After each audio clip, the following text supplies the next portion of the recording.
I don't know. Some people are asking how I do certain things, and then I figured just do a tutorial. Be easier that way. Hello, Oathkeeper, how you doing? Hello, Gunsling. Hello, Takamaya. Hello, Maki. Hello, Isadora. How you guys doing? Oh, I'm so thirsty, man. I'm a thirsty bitch. All right. So, what else do we got to talk about? So also, as you can see here, in my top, oh wait, I need to turn the game volume on. One sec. There we go. So in the top, I can't do directions. Top left corner of my screen, you see something called the SRT. That's something that you're gonna want to use when you start speedrunning. It tells you you can't see it right now, but it shows your inventory. It shows how much health the bosses have left. And most importantly, it shows your DA. So your DA, basically it's difficulty adjustment. So the better you do during the game, the difficulty adjustment will go up. So basically the game will get harder. The worse you do, it'll go down. So things that raise your DA are examples of, so picking up items. So you want to minimize your item pickups because or else your DA will get higher. What else? I'm blanking here. I think I should bring Mondo in. Maybe he'll help me explain this. Mondo, are you ready, man? Are you ready? I'm gonna give you a call. I'm gonna give you a call. Hey, Mondo. Hi. Hi there. How you doing, man? Good. How are you? Oh, pretty good. How's can you guys hear him fine? How's the volume? Sorry, I'm kind of awkward, but don't worry. So basically there's different DA ranks that you can, so if you look up in the corner again, there's DA rank. So the more you go through the game, it's gonna raise more your DA, it's gonna get harder. And based on the score, if your score is 1 to 5, you can shoot zombies in the head and there'll be an instant stun. So between DA rank 1 and 5, you can shoot any zombie in the face, they're gonna be stunned no matter what. If your DA is 6, you have like a 90% chance of them staggering, but there's like a chance they won't stagger, but for the most part, they're gonna stagger. And when you reach DA rank 7 to 9, the zombies get double lunge, and it's more actually effective to shoot them in the leg. So this is once you get to the labs, your DA will be this high, and they're gonna start double lunging at you, and it's more effective to shoot them in the leg, because headshots aren't guaranteed to stun. All right, and then what else? Oh yeah, the last thing I was gonna do is just read the rules on speedrun.com, because in order for you to submit a run, you don't want to be missing something and then it's not submittable. So I'll just read the rules real quick. Hi Shadow, how you doing? Hello Peekaboo. Hi everybody. Sorry, I might be a little bit less attentive with chat just because I'll be explaining a lot, but don't worry, I appreciate you all being here. I really do. Okay, so first thing, runs must be single segment. No loading of saves or auto saves. The game is timed by the in-game timer, which shows up on the final screen. So you can't like cut your runs together and put them together because that's cheating. Hi Janio, how you doing? So purchasable DLC that gives an in-game advantage is banned, but you can swap the soundtrack if you get that DLC. All runs need game audio. If your run has portions muted to copyright, your run will be rejected. Music must also not overpower your in-game audio. And be aware, if you're streaming on Twitch, if you play any copyrighted music, it's going to delete a portion of your, like it's going to mute a portion of your VOD. If it mutes a portion of your VOD during the run, you're not going to be able to submit that. So make sure you don't play copyrighted music. Continues after death are allowed on standard difficulty. On hardcore, if you die, the run is over. Usage of turbo/macros in run is not allowed. I have no idea what that means. Do you know what that means, Mondo? That means like you can't have a script that does inputs for you. Okay, that makes sense. Yeah, that would not be fair. All right, and then submissions must contain all footage for the runs provided. Any missing footage, not counting cutscenes, could result in the run being rejected. Extended periods of time spent in the pause screen will also invalidate a run. So limit 2 minutes per pause. If you pause, so you're allowed to pause during the game, but if you pause for longer than 2 minutes, your run is kaputs. And people have done that before. During really good runs, they pause for too long. It's not accepted, so make sure you don't pause for longer than 2 minutes and you'll be good. And mods. including but not limited to first person and X gon' give it to ya, are not allowed, but the SRT is allowed. Cursor overlays are not allowed. So you can use the SRT, but that's pretty much the only mod you can use. And category rules, you must, so say you're on PC, you gotta show your frame rate. My frame rate's up here. It's actually dying right now because I think I have too many things on my screen. Oh yeah, let me share my screen with you, Mondo. There we go. But yeah, make sure your frame rate is showing, because if it's not showing, you're running on PC, it's not gonna be a valid run. And hi Ali, hi Isumasaki, how you guys doing? Hi Shadow, hi Mikayo, hi Janio. Nice to see you all. All right, so I think that's pretty much it for the rules. I actually have a list of resources here that'll be really useful, I think. So I have a link to the SRT. I have a link to the live split. Live split is really useful if you want to just see how you're doing for each time. I think you guys know how live split works. But I think the SRT timer is enough if you just need a timer on screen. Actually, I think you also need a timer on screen when you're running on PC, so make sure you have that as well. I have also the ultimate trainer, which you cannot use while you're actually running, but it's really good to practice. You're able to do autosaves pretty much anywhere during the game, so you don't have to go all the way back to a typewriter to practice. I have a link to a video by 7RayD, which shows you how to set up your keybinds if you're on PC, so that'll be helpful. I also have the rules, a link to the rules of the speedrun, a link to the RE2R Discord, which will, honestly, if you're learning to run this game, join the Resident Evil 2 Discord, because there's so many tips there. You're going to have other speedrunners help you out, so that'll be useful. And then also other guides, like some of the boss fights are explained there, and it's just other resources on speedrun.com. And hi, Orayo Ken, how you guys doing? How you doing? Nice to see ya. I feel like I'm out of breath. I'm explaining too much. Whew. All right, I think we're done with the main mechanic, or the main, like, before you start running stuff. So, we're gonna start explaining some of the movement mechanics in this game. So I actually watched Orch's tutorial, and I found out some stuff I don't know. So, it's pretty much average movement for third person, blah, blah, blah. But what's weird about this game, so watch when I run into a wall. Claire's going fast, but if I run into a wall, oh, it's not that wall. That's not a wall. She kind of slows down. Do you see that? Like, where's the wall? She slows down. So you really want to make sure that you're not running into walls, or else you're obviously going to lose time if she goes into this walking animation. Oh, I'm glad you like it, Waterfall. So you got to be careful of that. And the main mechanics in this game, when you watch someone speedrun, you're going to see someone quick turning a lot. This is your main way of turning. You never want to turn like this unless, well, actually, there's different situations. So certain situations, you're going to want to do manual turns. Other times, you're going to want to do something called a quick turn. Now, there's an easy quick turn you can use that doesn't require the aiming. I'm pretty sure you just let go of W and then you press whatever side you want to go. So you don't have to aim or anything. You're just going like this. Oh, whoops. I think you have to let go of run as well. Whoops. So you let go of run, and then you hit the W key, and then I'm not good at explaining. So you're running, and then you hit the D key while letting go of W and run, and then you re-hit run and go in the direction you want. So say I'm running forward, let go to the right. That's an easy quick turn. Whoops. I suck at these easy quick turns because I don't do it like this. There we go. Hi, Vincent. How you doing? Hello, Trip. So you don't necessarily need to aim when you're doing quick turns, but this is a slower, less consistent way of doing it. The faster way is called an aim quick turn. So you're going to be running, and you're going to aim, and you're going to turn really quick. So it's like aim, I press D really quick, and then I go back to W. I don't know if I'm explaining well, dudes. If you have any questions, feel free to ask, by the way. And Vincent, nice to see you. KFJ, nice to see you too. Meep. And just watching, Jake, thanks for the follow. All right, so you're gonna... How do I explain this? So you're basically hitting aim and the D key at pretty much the same time. You can hold shift, and you can see what I'm doing above here. I'm actually gonna go over here.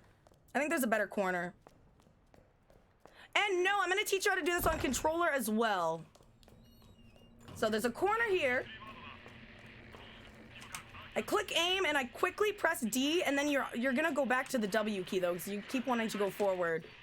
And the thing with the quick turns, you need to make sure to move your camera as well. If I quick turn and I don't move my camera, then she just kind of stops moving because I'm not pressing forward anymore. So it's kind of like you gotta do the flick of the wrist. I don't know how to explain. It's something you gotta practice a lot. It really is. So you're clicking aim. Oh, God. So you're hitting aim and hitting the right. Do you have a better way of explaining this, Mondo? So, We got the actually, expert. you could test this right now, but if you are running and then you press like right click and then you like let go forward, you'll instantly stop. So you do like right click like that, right? Yeah. So that prevents you from moving in that direction almost immediately, like stopping on a dime, and then you can change your direction almost instantly. So like that's what a quick turn with the aim is essentially allowing you to do. So it stops you in your position so you don't go forward anymore. Yeah, so you're able to change your direction as if you were doing it from a standstill, which is easier to do than when you're like moving, right? Yeah. Thanks. That's a way better explanation. Hi, Cheney. Nice to see you. All right, so that's pretty much the quick turn. Also, you can do something that's kind of similar to the quick turn. It's a full turnaround. What do you call that? Like a 180? A 180 turn. So you can pretty much aim. It's pretty much the same, but you're pressing backwards instead. So you aim, then press S, and turn your camera around. And you're going to be using this quite a bit. Like when you pick up an item, you might need to turn around. It's a couple different situations. For example, after you get the battery with the liquors there, you have to quick turn. So these are things you're going to want to practice before you start running, or just during your runs. Make sure you're always trying to quick turn, even if it's shitty quick turns. Just try your best to do the quick turns, because it's going to be a skill that you really need to learn and need to get good at. And what else do I have on my list? Oh, stair skating. All right. So, stair skating. If you guys are wondering why I do this little leg thingy up the stairs, I will show you why. So if you go up the stairs, there's a stair animation that Claire gets, and it's quite slow. You want to avoid this animation. So she's pretty slow. We don't want this. We don't want this at all. Is that faster than Q turn? What's the Q turn? Do you know what that means? Might be referring to, there's actual, Oh, this quick can turn. be confusing, but there, if you go in like the controls, there's an option for a quick turn. Okay. So there's actual like a built-in quick turn, and that's not what we're referring to. That one is not useful because your camera's locked. It's pretty much the same thing as the quick turn from RE4, but it's different than the quick turn that people do in RE4 speedruns. Like it's the same name, but it's a different thing. Okay, that makes sense. So we don't use that quick turn. You're mostly going to use the aim quick turn. It's a lot faster. You stop. Remember, when you're aiming, you stop in that position so you're able to just turn around without going forward anymore. Also, quick turns are useful to avoid enemies. So say there's a zombie. This is a zombie, and he's about to lunge at you. You can quick turn out of the way. Or say Mr. X is about to punch you. Quick turn out of the way, and you're less likely to get hit. It doesn't always work. It's all situational. So what I'm doing right now is stair skating, and you're probably wondering why I'm doing that. So when you aim, Claire goes into a different animation, and she goes into this like staggering animation. So this going up and down the stairs using the stagger animation is faster than going up and down the stairs with this. So that takes a lot longer than going up and down and hitting your aim button. So basically what I'm doing, I'm lightly tapping my aim button. You want to tap it as briefly as possible, because obviously the longer you aim, the longer you're at a standstill. And every time you stair skate, you want to do the least amount of stair skates as possible, because you're stopping every time you aim. So you want to kind of figure out how many stair skates you need for each staircase, and then just limit them as much as possible. This is a lot easier, I find, on PC. So you're just hitting forward. You're just tapping your aim button. My aim button's on my mouse. Hitting it at a rhythm. This is going to take practice. You're not going to be good at it right away. This actually took me months to get good at. So don't feel bad if you're bad right away. Just try to practice. Practice makes perfect.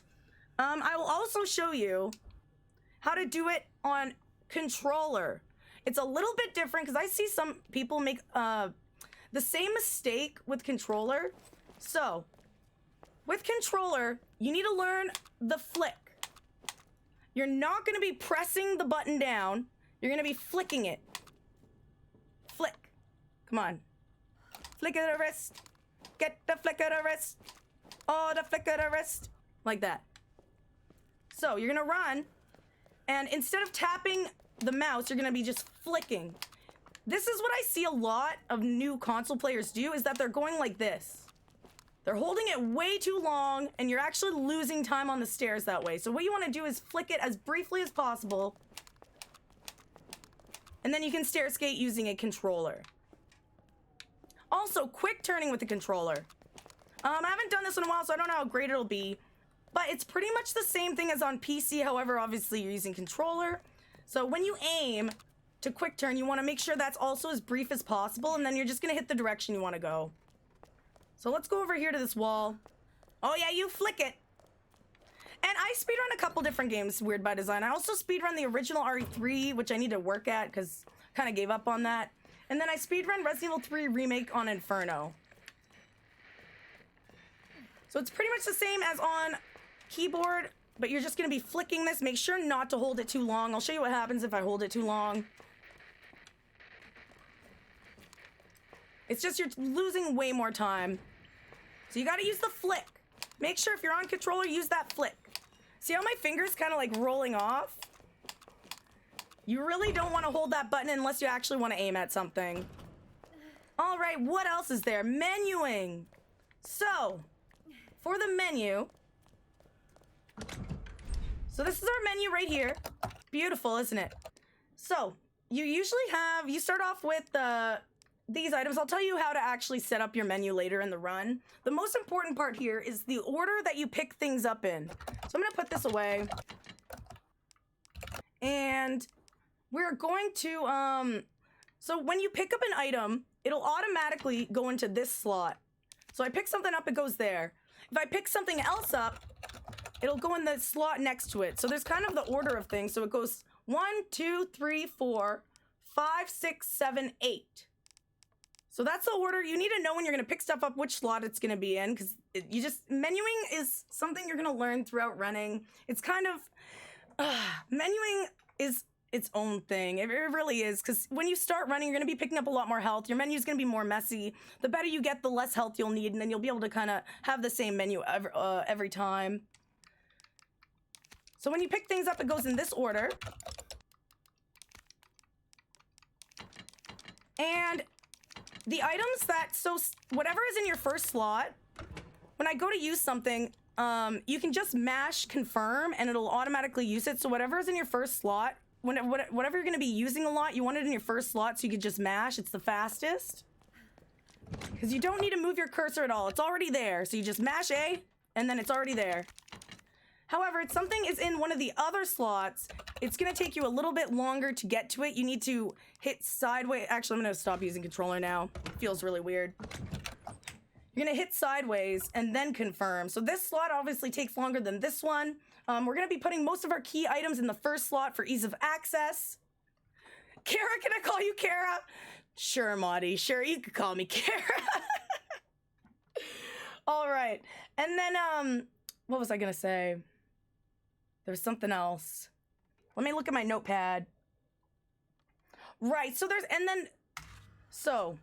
when you pick something up, or whenever I go into the menu, my cursor, no matter where it is, so say my cursor is like over there, every time I go in the menu, it's always in the same spot. So see how it's right beside like the highlighted box? My cursor's right here. If I put it over here, I exit out, I go back, it's gonna be right there again. Hey Trey, how you doing? Welcome on in, man. Do you like my butchered explanations? This is why I'm not a teacher. But anyway, so the mouse always goes in the same spot. So a lot of people, I think it is faster to use your keypads to menu, but in certain situations, if say something's way down here, because you have your pouches, you might want to use your mouse instead of going like this. So you'll want to use your mouse instead. If something's in one of these slots, it's easier to just use your keyboard. I am bad at this though. I use mouse menuing for pretty much everything. I don't think you're supposed to do that, but I'll try to teach you the proper way. And whatever is in... there was one thing left to explain. So these slots right here, these are the fastest to get to. So this slot's obviously the fastest because you just mash enter. That's it. The next slot, you have to hit over once. That's easy. That's one input. This slot, also one input. This slot, you can hit both inputs, both down and to the side at once, and it pretty much, you don't really lose much time. It's pretty much one input, so that one's also fast. But these ones, you have to actually hit twice, so these are gonna be slower. You gotta put your main items here, because they're gonna be a lot faster to access. And there's one last thing before we start the actual route. It is the shift boost. This, to be honest, I didn't really know what the shift boost was until I Googled it last night. I didn't realize that you press W and then shift and then you go faster. I didn't really know what it was. But so the shift boost, say you're at a standstill. Let's say I press run and then I go. She kind of does like a little slow animation. I don't know if you could tell. She does like a little duck. And she doesn't quite go as fast. However, if I hit W and then shift, did you see that little boost? You see that boost? Boost, boost, boost. But if I hold shift first, she does a little thingy. So that's called the shift boost. Yeah, basically your movement starts instantly at full speed. You want to do it every time from cutscenes because you're at a full stop. So after most cutscenes, you're going to want to do a shift boost. I think the only one that you might not want to is the key card because you're going backwards. Can you shift boost backwards, Mondo? Or is it only forward? I think you can, but I don't know if the use is as, like... It's not very common, I think. Right, okay, that makes sense. Because most cutscenes you either have to... You don't usually move backwards. So you're going to want to hit W and then shift. You're not going to want to hit W for too long and then shift. You're going to want to hit it pretty much instantaneously. Just hit W slightly before you hit shift. And then you'll get that shift boost. And these things, these are like the shift boost is something, for example, like I never learned it until now. So it's not mandatory to get a decent run, but these skills, the earlier you implement them, the better you will be later on. So might as well just do it now. Do you mind if I mention something, actually? Of course. You can also shift boost after shooting, which is kind of like an advanced technique top runners are trying to do right now to save extra time. So you can actually do that after shooting, but it's even trickier because you essentially have to like not be holding shift. Like you have to let go of shift like while you aim, because I've counted like the frames for how long it takes from aiming to shooting, and it's about 15 frames. So you have like a quarter of a second window to like let go of shift, and then you shoot, and then after you let go you can press shift. So it's like you can shift boost off of shooting. But it's a very advanced technique because it's hard to be confident in your aim and also manage shift boost at the same time. But like that's like super advanced, and it only saves like maybe like half a second or like less. Yeah, that's something I'm gonna need to practice. I didn't know about that. But yeah, it's a high level. I would say that's a kind of a high level tech that's like really hard to do. Yeah, so don't feel bad if you can't. If you're messing stuff up, it's better to be practicing it at least, and then get used to it. So 'cause there's stuff like shift boosting. I wish I learned this way earlier, so I had it in my habits, you know. But now I'm trying to learn how to shift boost after every cutscene. It's really weird. So the earlier you learn this is definitely better. Wait, former world record holder here never did shift boosting from shooting. Well, this is. Yeah. It's actually pretty new. Oh yeah? How long ago do you think you figured that out? Well, I think I'm trying to remember. I know Curtis, who has the Claire A standard world record in 120. he was the one to start to really use it, and like I started using it in my runs, and Ferretto uses it as well, who Oh, has cool. hardcore world records, knife only records. Have you ever tried hardcore Mondo? Yeah, and I quit it like within an hour. So I definitely recommend people to start off on standard. I think you're gonna have a hard time if you start off on hardcore. You can definitely start off on standard. Once you start feeling comfortable, you can move up to hardcore, but I definitely learned the basics on standard, at least in my opinion. And the last thing, before we start the actual run, Claire runs faster in caution. So you're gonna see at the beginning of the run, I'm gonna get bit by the zombie twice. That is to bring me down into caution. And I don't know how much faster it is exactly, but see this little head movement she does? She kind of speeds up.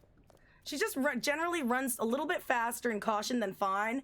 So throughout the run, you want to stay in caution as much as possible. You don't really want to go into fine.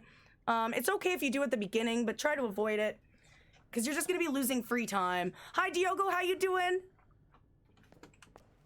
And also, before you start running, it's good to do at least one casual playthrough first. If you don't know the game at all, I mean, it's going to be a lot harder. I'd just do one casual playthrough at least, and then you can start speedrunning. So, I think we're good to start with the routing. I do have the ultimate trainer set up right now so that I could do autosaves so we won't have to go all the way back for certain segments. I'm going to try to explain as best as I can. If you have any questions, feel free to ask. I'll try to answer. All right, well, let us start.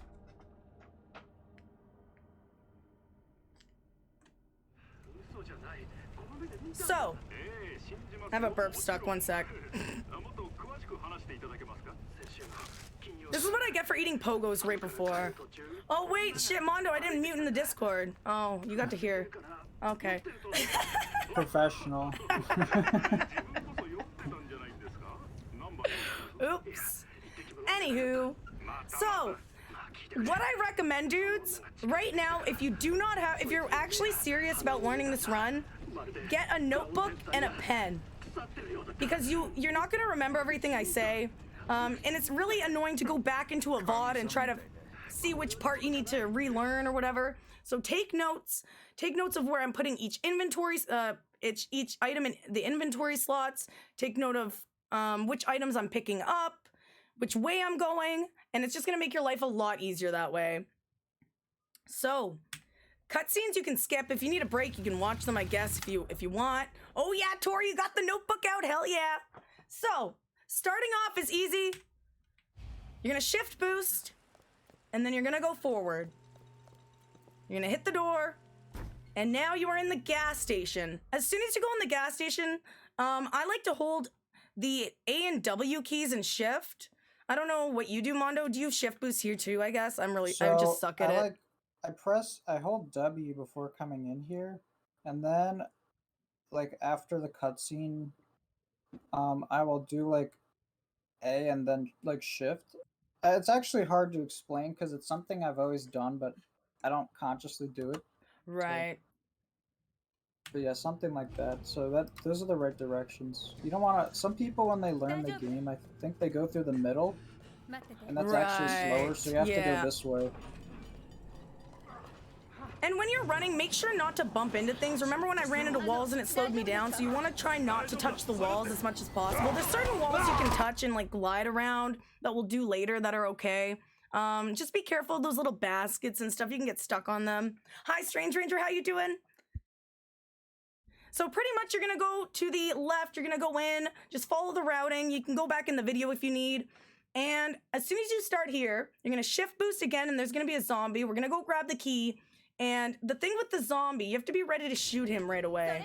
This is gonna be one of the tricky parts when you start learning. I'm actually gonna save here. So he's gonna poke his little head out. What'll happen if I load it? Whoops, that didn't work. Do you mind if I make a suggestion? Yeah. So, okay, so when you're using the trainer, you don't want to load it when, like, enemies are loaded in. Right, okay. What'll happen is that they don't act accurately. So like, if you want to practice this zombie in gas station, there's a autosave on the second screen. So you know, like, enter gas station, and then like you see this door. Oh, my menu's all messed up now. Oh like, shit. How many button presses down is it to exit? Maybe I should just exit the game. Whoops. Okay, so if you're using the ultimate trainer, don't save when the zombie's around. That is a good example. Don't do that. All right. Let's open the game back up. Yep. So what you want to do is, like, if people want to practice gas station, because this zombie is super RNG, you can either, and by the way, RNG means essentially randomness for those that don't know what that means. He can either be like towards the wall. Sometimes he ducks under your shots, which is definitely not unfair. He can be like, so like he can be in different positions pretty much, but there's an autosave on the second screen you can reload.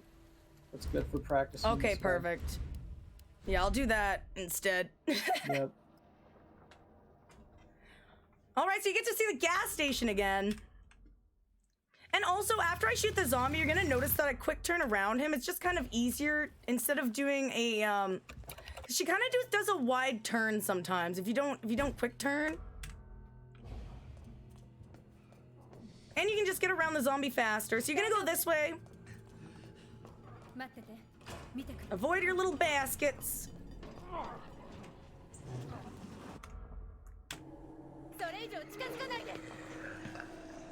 You're gonna grab your key. You're not gonna move the key slot. I'm gonna teach you guys my menuing. I think it's a lot different than what you do, Mondo. But I'll try to teach you this way, and then if you get really advanced, you can learn someone else's menuing, like the world record. But I still pick up the pouch. I pick up some herbs. So there's some safety strats in there. If you do make mistakes, you'll be fine.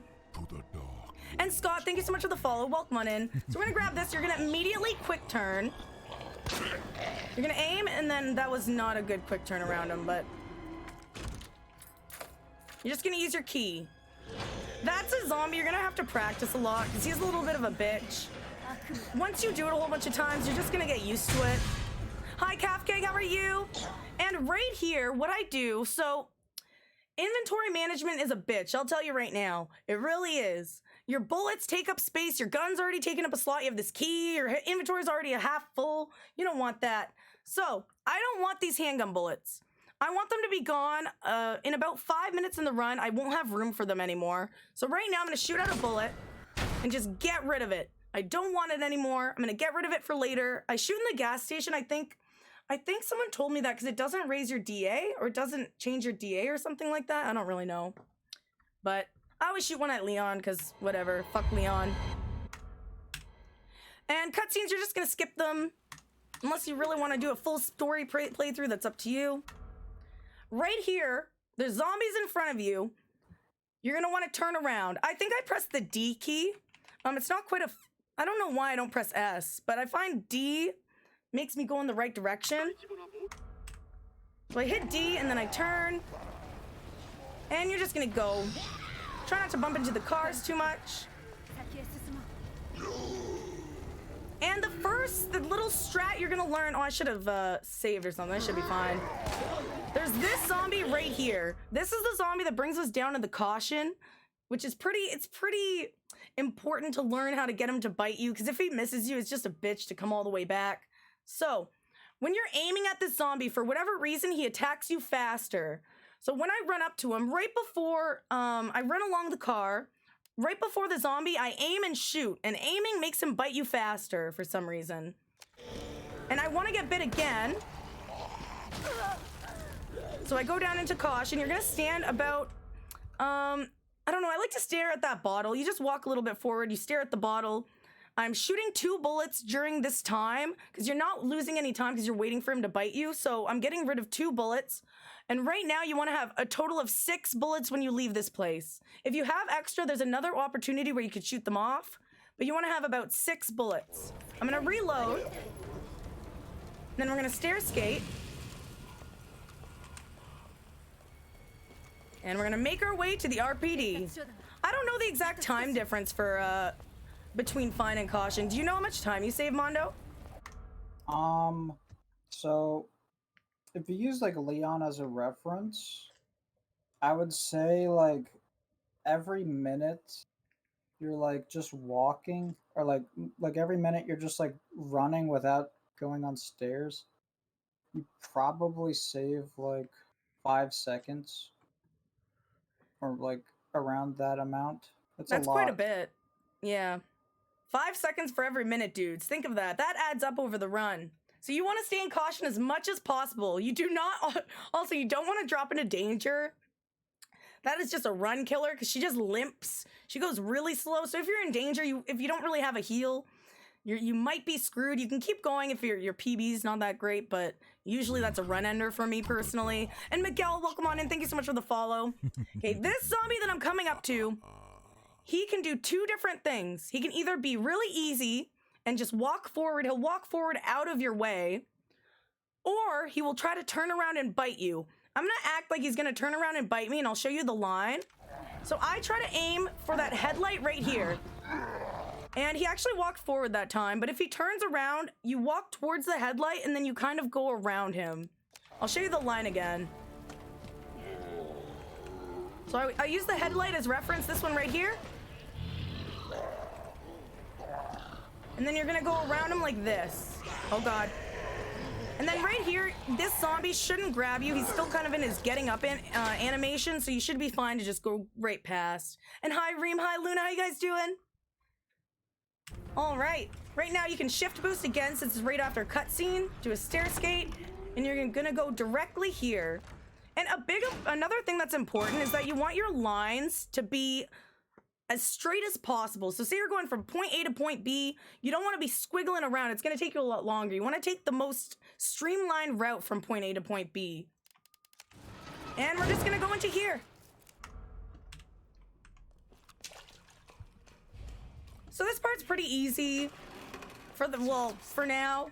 You're going to come up here. You can actually hit the shelf. As soon as you see the hold, you can hit that and hold it. I think there's like a point where you can hit it kind of before you see it, but you have to be really good and kind of know when to hit it. Make sure not to let go of hold, or else you're just going to drop the shelf and have to start over again. Go right into here. And there's this guy. Obviously he dies, but he's going to give you a notebook. So as soon as I exit this cutscene, I need to spam exit. For me, it's the space bar. I don't know what it is for you guys, but you're going to want to spam. As soon as you see the notebook, you're going to want to spam out, and then immediately I'm going to go to the right. So, spam out, go to the right. And right before you get to this door, very important, you got to pause. This zombie is the only zombie in the game that's going to randomly bang on the door a whole bunch of times. And, oh no, I did not explain that well. He's the only zombie in the game. No, there's a lot of zombies that do that. But he's the only zombie in the game that's kind of moving when you're paused. So right now he's actually banging on the door a whole bunch of times. And even though we're paused, he's still doing that. So when I unpause, he's just gonna go straight through the door. I don't have to wait for him to bang on the door. But if I don't pause here and I just wait to the door like normal, he's gonna bang like 3 times. You're gonna have to wait for him. And obviously your timer is based on in-game timer. So when you're paused, it's stopped. So right now we're saving like an extra 3 seconds by just pausing before the door. So right now the zombie's banging on the door. He's like, let me in, let me in. But it's going on during when our in-game timer is paused. And hi Yasinir, how you doing? Hi Moogle. All right, so another thing that I fuck up a lot, you do not want to be too close to this door, but when it opens. See, the zombie comes out. If you're too close, he's going to stun you, and then there's a good chance he's going to bite you as well, which is not good. You don't want to get bit this early. So stand far enough back. You're going to get a feel for how close you can stand. You want to stand as close as possible, but far enough away that you're not going to get hit. Also, if you think that you're too close, that you pause too close to the door, you can take a step back, waiting for the zombie to come out, and then you can start going forward. Oh, yes, and I remember you. How are you? Sorry, I'm kind of behind on chat today because I'm trying to focus on explaining stuff. But of course, I remember you, Yasin. How you doing? So after the zombie opens the door, you're just going to go. I usually quick turn out that door. And these zombies right here, there's going to be 2 zombies coming. Depending on your frame rate, it's going to be different. I'll teach you what to do for 120. It's pretty easy. You're just walking. You're gonna glide around along this shelf, and you're gonna go behind the male zombie. Stick to the wall and glide behind the male zombie. You don't need to go between them or anything. I think on 30 FPS you have to go between them because they're slower. But if you're on 120, you just go behind them. Easy peasy. You're gonna skip 2 cutscenes here. And as soon as you exit this cutscene, you're gonna mash enter. You're gonna pick up a knife, and we're gonna go straight down here. Open this. Hi, Derby, how you doing?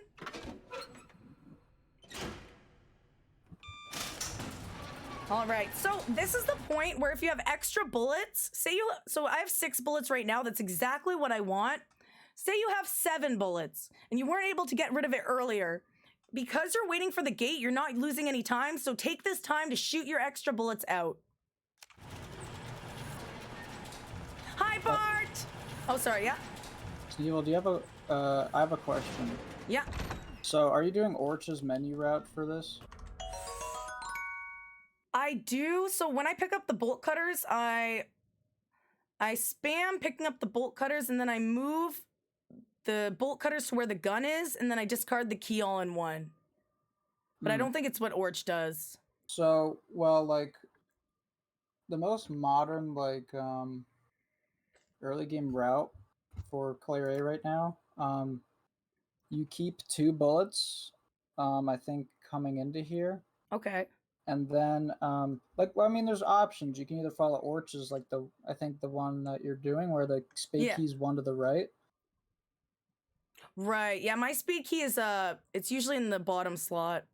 Oh, it's 1 below? Yeah, yeah. Okay. So, yeah, that's fine, too. But, like, modern route has speed key 1 below, and you keep 2 bullets. 1 for the guy speed key stairs and Eleanor in library. And if you don't Eleanor, right. And it's a good safety, because, like, you can, if you don't end up using them, you can just shoot them before bolt cutters, because you have a small window to shoot bullets before the radio call starts. Right. Yes, that's true. Okay. So if you do have any extra bullets, there's a radio call. You can shoot, like, as soon as you end the cutscene, you can shoot. I'll show you where. There's different menu routes that you can do. I'll show you the one that I do, but it might not be the fastest, but I do find it. Yeah. Oh, it's good for me. I don't know.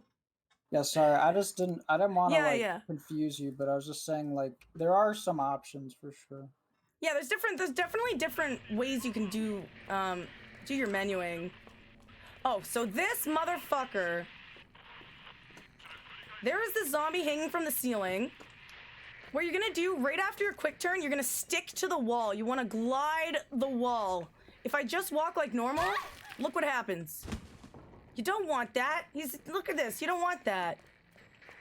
So you want a quick turn, and you're gonna keep against the wall, or else you're gonna hit him. And Yasin, thank you so much for the 5 biddies, by the way. I really appreciate that.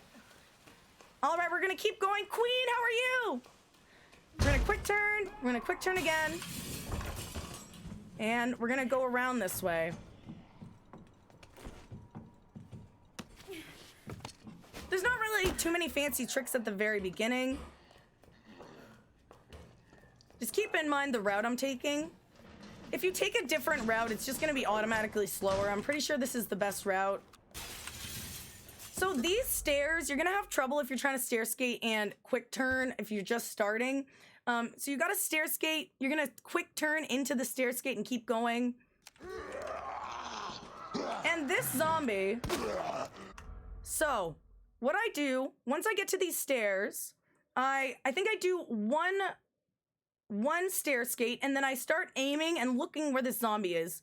This zombie can be really annoying. He can kind of hide behind this banister right here, which is really, it's harder to shoot him, but with practice, you'll be able to shoot him.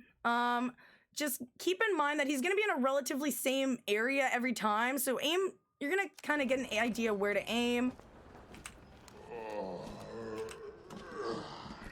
And you're going to go here. The first item we're going to pick up is the key. I just put it in this slot, so I just mash.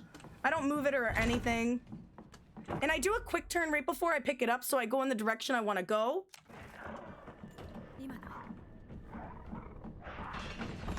And this room, do you think I could where's the last autosave? I think we'll be good. Spade key. Okay, that's fine. So in this room, there's a zombie on the ceiling. I'm kind of scared to look at him. But up there, where is he? There he is. So that zombie, you don't want to look at him. He can fall from the ceiling, but it's only triggered if you look up. So when I go through here, I actually look down and make sure that doesn't happen. And then right before here, she's gonna go into an animation where she's on the phone. If you hit aim, you kind of jump into it a little bit faster.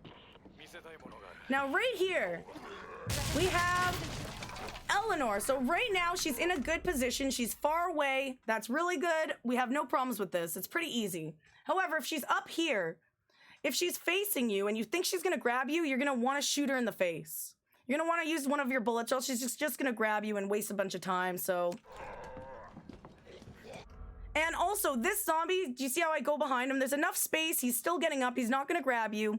So you just go against the wall, go behind him, and we're gonna go straight to the door and use our key. So we're gonna press down, use our key, go through. Welcome to the dark. We're gonna quick turn, and then we have our first medallion puzzle. Puzzles and bosses, so puzzles, bosses, and inventory is probably what you're gonna have a lot of trouble with at the beginning. The answer to this puzzle is the same every time.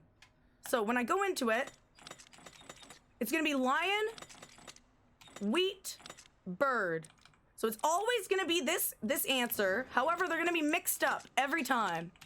They're always gonna be different. So you're not always turning them the same amount of times. You gotta kind of know the puzzle and know how many times to hit it. I think there's a guide where, like, say it's on this face, it'll tell you, okay, you either hit up 3 times or you could hit down 3 times. It's the same. But if you're on this, you hit down once. Honestly, though, I just hit up until I see it because I'm not very good at them. Just try to do it as fast as possible and get to lion, wheat, bird. I don't really know how to explain it more than that. Do you have any tips for the puzzles? Well, I guess, like, one tip that's helped me a lot is, there's 3 different dial types between the 3 medallions. So there's a dial type with, like, lion and, like, all this other stuff, and then there's one with, like a fish and, like, a snake and stuff. Right. And then there's one that's exclusive to unicorn, which is with a scorpion and, like, a crown. Like, knowing, like, where symbols are in relation to other ones on certain dial types can help you. Oh, I didn't actually know that. Yeah. So some of these dials will be the same for different puzzles? Yeah, so, like, let's just say, like, you see, like, maidens right there, right? Yeah. If we got lion on the maiden puzzle, it's exactly the same. You just go 3. I didn't know that. That's cool. Oh, I might actually want to memorize these now if they're similar throughout the puzzles. I thought I'd... Is harp below maiden on that dial? Yeah. Okay, yeah, so then it's the first dial of both the maiden and the lion is the same type. So, like, that's one thing you can do. Just, like, memorizing symbols and how they relate to each other. It's really hard. I don't have them perfectly memorized. Yeah, it is pretty hard. All right, so once you do that, line Wheatberg, you're gonna hit enter. And hi, Shady, how you doing? And you're just gonna spam. I like to put it in whatever spot it goes into. It'll go into this slot right here. Actually, you guys can't see my SRT, so I'm not really showing anything. It'll go into this one right here. I like to have I think by the end of this, my medallions will be in these 3 slots, which is really good because it's about 1 or 2 button presses away. It's not going to take you a lot of time as if you had a medallion way over here. So we're going to keep going. Quick turn. Oh no, I reloaded. I didn't want to reload. It's Okay, actually fine. That's It is fine, yeah. I can pick up the bolt cutters after. Yeah, you can either do the menu before or after the bolt Yeah. cutters. Hi, Johnny. Hello, Sloppy J Mama. So we use the key right there. Okay, this part. Oh, no, no, no. I missed it. Okay, so basically, did you see how the helicopter crashed and Claire got pushed back? You obviously don't want to be pushed back away from the door. That's slower. So when the helicopter comes, you're going to hear, yeah. Whenever you hear the, you're going to aim right about here. How do you, I don't really know exactly how to do this, but I aim about here and it throws her forward instead of backwards. So as soon as you hear the you're gonna aim, and then she's gonna kind of stumble forwards instead of stumbling backwards. You're gonna lose a little bit less time there. Do you have a better way of explaining that, Mondo?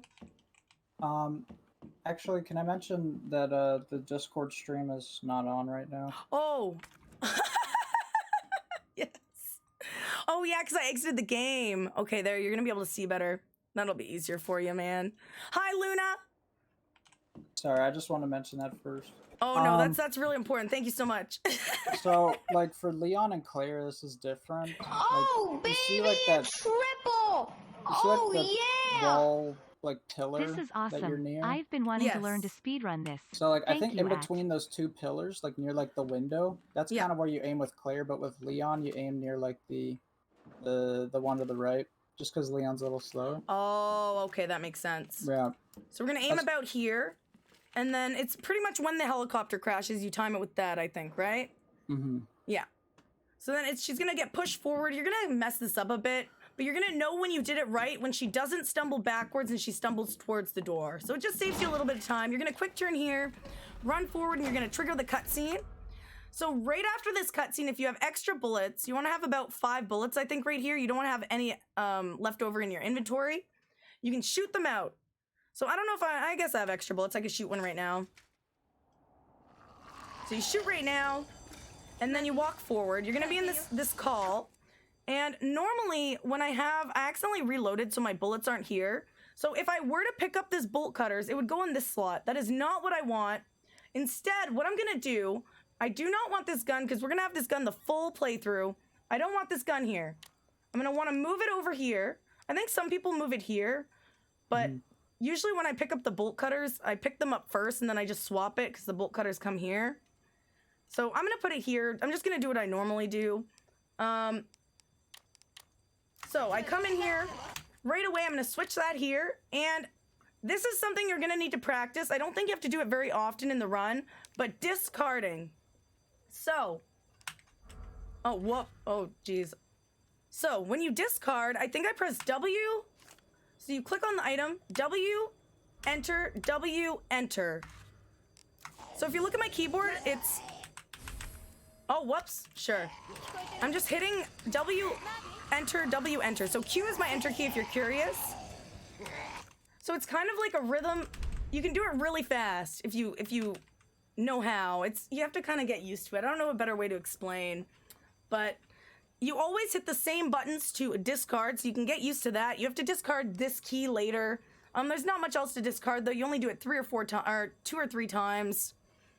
If you have an extra item you really don't want, you can discard it, but you shouldn't really be picking up stuff you don't need.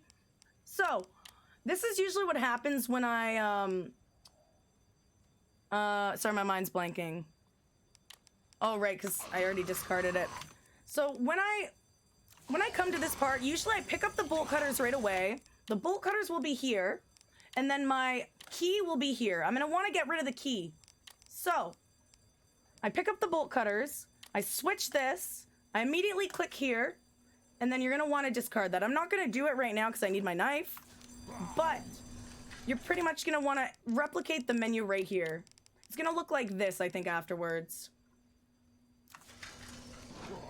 And after you're done that, you're gonna wait. Usually you'll still be on a phone call, so you're gonna be wanting to spam enter and unlock. So right here, there's gonna be a chance that a zombie is in your way. If the zombie is in your way, you can do something called baiting a zombie. So you walk up to him, you don't get close enough where he can grab you, but you get close enough to make him lunge. And as soon as he starts to lunge, you turn around. So I'm gonna see if the zombie's there. Where is he? I'm gonna try to show it off. There he is. So say he's in my way. Say he's way over here. Oh God, there's another zombie. Okay. So say the zombie's in your way. As soon as he lunges, oh God. Ah! No! You're gonna turn around. Oh dear. But let's say the zombie is right here. Like this. He's in our way. Oh my God, how many are there? Hello, celery. Oh God, now I'm in caution. We're gonna have to reload. That's fine. So So you can turn around as soon as he starts to lunge. So you avoid his grab, and then as soon as he's done with his lunge, you're gonna turn back around. And he can't grab you for another couple seconds, so you'll be good. I'm gonna reload the autosave.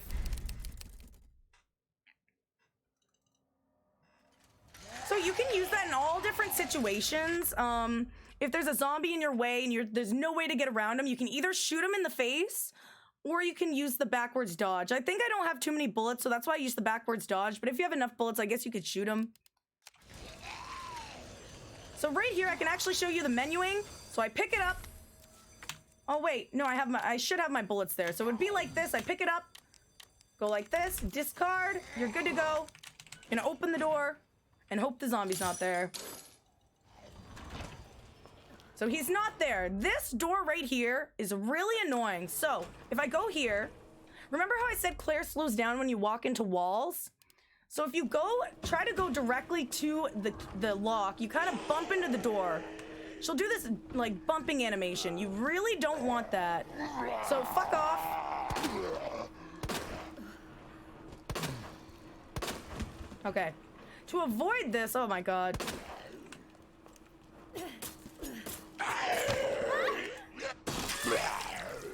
To avoid this, I don't have any bullets left. There we go. You're gonna want to go to the door and you're gonna take a bit of a wide angle. You don't want to go straight to where the cursor is. You want to take a bit of a wide angle so she doesn't bump into the door. And I'm gonna reload so I have my stuff back. So I do not grab bullets in the press room. There's only one place in the RPD where we grab bullets, and that is the locker. That's after you're done RPD 2.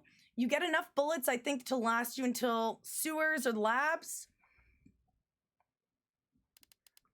But normally you want to minimize your pickups or else your DA is going to get too high. And if your DA is too high or the difficulty adjustment, the bosses are going to be impossible to fight. You want to keep it as low as possible. So try not to grab extra bullets if you can. Try to get used to using these bullets and only these bullets. Oh, whoops. I didn't pick this up.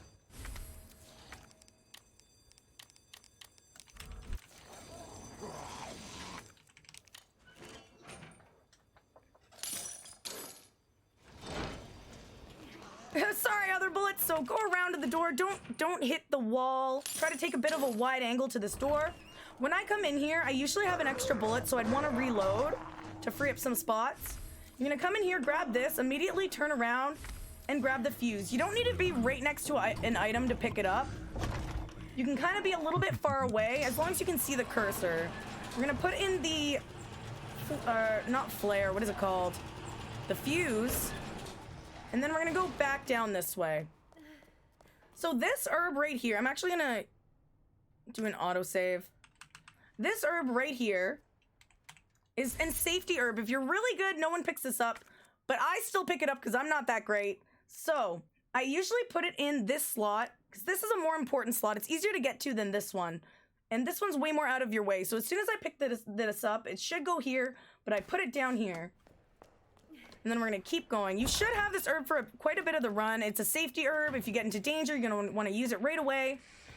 We're gonna quick turn. That zombie would still be on the ceiling, so you wanna stick to the wall. And this zombie, so you just gotta do a really tight turn. If you take the turn too wide, he's gonna grab you, but if you stick to the wall, this corner, you should be fine. There's also a zombie here, so this zombie is annoying. If he's in your way, normally just shoot him in the face. There is gonna be a bad situation where he's hanging out over here. If he is, there's a chance you could just get by free, but most of the time he's gonna grab you. So be prepared to look this way and be prepared to shoot someone right here. He's not always gonna be down here. And we're gonna go in here. We're gonna use our bolt cutters, which is on the first slot, so you only need to spam. And as soon as I get in here, I'm going to discard the bolt cutters. And we're gonna replace it with our detonator. All right, and this zombie can also be in your way. If he is, give him a headshot. You can tell if he's coming too close because he'll literally be too close to you, so just shoot him in the face. Jean-Marie, yes, we're doing a speedrun tutorial. Hi, Wesker. Hi, Det Number. Hello, Bama. Hello, Mighty Fluff. I'm out of breath. But nice to see you guys. Sorry if I'm missing chat. I'm just really trying to focus on explaining it well. And I hope you guys are learning something today. Let me know if you have any questions, but I'm having a good time so far. All right, and we're gonna go this way. Now, the zombie that we shot on the stairs, he should be gone. And we're just gonna go up. And you can technically go through here. I don't know if it's faster though. I see people going behind her now. Do you know what's faster with that zombie? I think it's just kind of up to personal preference. People have quick turn in front of the zombie for a while. I'm not quite sure if it's faster, but it probably is faster. I would say like if you can't quick turn in front of her, you don't have to. It won't save you Yeah. a second or something. It'll be a very small. Yeah, because I don't think I saw Orch go around, I think, too. So I wasn't Yeah. sure. Oh, G. Marie the Claire Booty is all we care about. And Blast, nice to see you too. All right, so we're gonna go this way. You're gonna go here, and this will be in the second slot, so hit over once, and you're gonna use your little valve. We're gonna be able to get past the steam. And, oh god, okay. Okay, oh god. Does he come alive? No. Is there a save before this? An autosave? There's just an autosave. Just happened. Oh, okay, perfect, perfect. So, right here, you're gonna meet your best friend. Its name is the Liquor. It's really friendly. It loves to get real close and personal to you, but you don't want that. So first thing we're gonna do, we're gonna be as fast as possible. You really don't wanna lose time here. You're gonna turn in here, you're gonna grab the battery, immediately put it into the detonator. The less time you go into the menu, the better. Since we picked this up and we're able to combine it, just do it right away, and then you're ready for the next part. Turn around, you're gonna quick turn out the door, and as soon as you're out the door, you're gonna look at the Liquor. Looking at the Liquor, it messes up their AI. So say I'm running away, I'm not looking at him, he's gonna run up a lot faster than if I turn around and I'm staring at him. When you're staring at him, he doesn't know what to do. He's used to like being stealthy and stuff. He's like, oh, you ruined my plan. I'm not sure what to do now. So looking at Liquors is the best thing to do in most situations. There's a couple times you don't really need to, but for the most part, you want to be staring at them. So I'm going to be running with my camera in the opposite direction, and I'm going to be staring at him. And look, we made it past with just a lick. That's not bad. It's probably the worst if he jumps on you, because it takes the most time. If he slashes you, it's not as bad, because you're going to take damage, but you're losing less time than if he jumps on your face. And dudes, thank you so much for the follows. I hope you guys are learning something. This is a lot of fun. So I'm going to load. We're going to do this part again.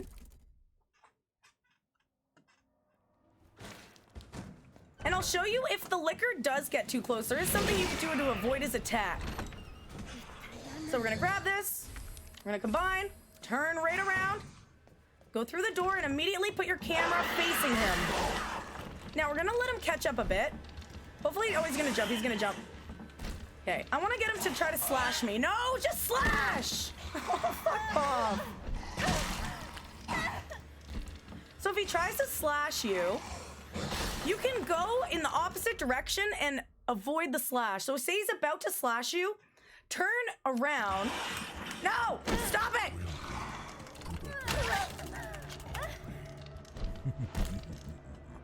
He's really being a little bitch. Are you dead?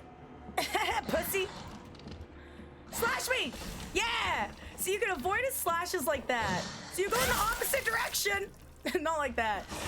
Ah! We're dead. Yeah, the Liquor is the boo of Resident Evil. That's a good way to put it, Tori. All right, we're gonna continue. Yeah, the Liquors don't help your run at all. That's true. But if he's about to slash you, you can turn around and at least avoid the damage. You're gonna lose a little bit of time, but it's good to take less damage. Or you might not even lose time. You're probably gonna save time because you're not getting stunned by the slash. So come on, slash me. Oh Yeah, no. do you mind if I mention something? Yeah. Oh yeah. Feel free, by the way, to like jump in whenever you want. Yeah. Yeah. So with this Liquor, just when you say like not to look at him, I mean, well, sorry. When you say look at him, that's true, but it's not always true. Even like here, when he goes on the ceiling, you want to look away. Otherwise, he tries to ambush you. He'll go for this like ambush grab. Oh. And you want to avoid that. So the moment he goes on the ceiling, you kind of just want to look away from him. Otherwise, he'll be more aggressive and try to ambush you. So the general rule is when he's on the ground, look at him. When he's on the ceiling, look away. It's kind of the general rule for lickers on the ceiling. I knew I'd learn a lot today. That's really useful. And if this licker does jump in front of you... So, when he's on the ceiling, don't look at him. Yeah. But if he does jump in front of you, which is really bad RNG, and he'll go for a grab, you can shoot him, and he won't grab you. So that's another thing, too. So, say that again, sorry? Like, let's just say you did look at the licker, and he's on the ceiling, and then he sprints in front of you, and then lands right in front of you, and is facing you. If you shoot him in that position, you won't get grabbed there. Oh. So if he jumps off the ceiling and misses you and lands in front of you, you shoot him and he won't grab you? Yes, that's a technique accidentally found out by 7RayD. Oh, that's pretty fucking cool. Okay, cool. Yeah, and it's actually a great way of not losing a run, but instead of losing a run, you lose a bullet. That's pretty much it. Right. That's a good sacrifice, though. I'll take that. Let's see if we can do it here. We'll see. What kind of RNG we're gonna get? This guy's a pain, even at very high level in every category, especially in hardcore. So that's probably almost the best situation here. Maybe not. That's this is really pretty much good. the most. That's the most ideal situation. Yeah. I tend to look away once I've rounded the corner. Right. I always get scared to do that. Yeah, once you round the corner, you can stop looking at him. Well, you actually kind of want to, because if he licks you, that's kind of not great. Yeah. You take quite a bit of damage from the lick. Yeah. Also, if you skip Spark Shot, which I think we're going to be talking about the Spark Shot route. Yeah. So, that doesn't really matter, I guess. So, look. If you, look at him, on the ceiling. Ooh. He'll just do, all this bad stuff. Okay. So just don't look at him. Alright, where does... Also, lickers tend to lick when you're looking at them. But they'll turbo if you don't look at them. So it's kind of like a lose-lose sometimes. This licker's gonna give you something different every time. So you're gonna have to get used to all the different situations and... Yeah. Oh, Bialy, nice to see you, by the way, in NetJam. So I'm using the Ultimate Trainer. You're able to do an autosave wherever you want. Sometimes it messes up and crashes your game if you save around a whole bunch of enemies, as I just learned. But it's good if you want to practice a section where there's no saves in between, like lab lickers or something. And you can set up your own autosave. You obviously cannot have the Ultimate Trainer open when you're doing an actual run, though. All right, we'll do it one more time, and then we'll do the next section.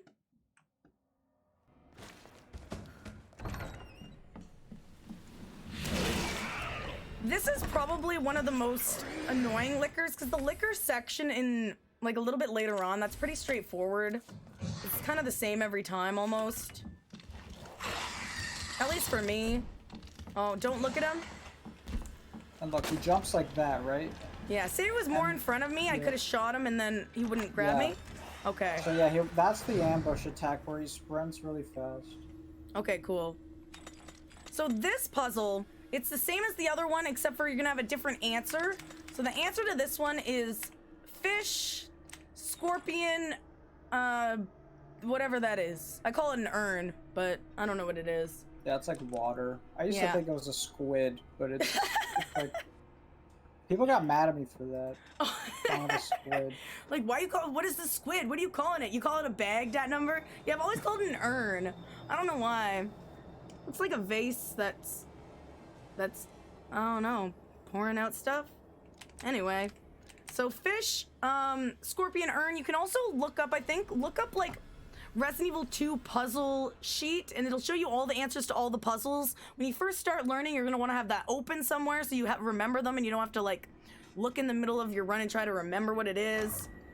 So we're gonna pick this up, we're gonna spam, and it's just gonna go into that slot right there. We're gonna turn around, and this knife, oh god. Pretty much you're gonna turn around, go through the door. There shouldn't be any zombies here. I think it's you have really bad RNG if there's a zombie standing right here. Or is it if you're slow? I'm not sure. That zombie, you can tell if it's usually Eleanor will be there. And you'll know if she'll be there on the way back sometimes. If she was over there after falling through the floor. So you can kind of maybe predict where she's going to be. Right. Yeah, yeah. Yeah. So remember when we jumped, like we fell down from the ceiling and then Eleanor could be in our way or she could be way over here? If she's in this area of the room or like probably like where I'm not staring with my camera right now, but more over here, there's a chance she could be in front of this door. If she is, you just kind of pray and go for it. I don't know. If you have enough bullets, I guess you could shoot her, but you don't want to shoot too many times or else you're going to run out of bullets later. So in that case, you might be taking a grab or a bite, but as soon as you go through, you're going to grab this knife.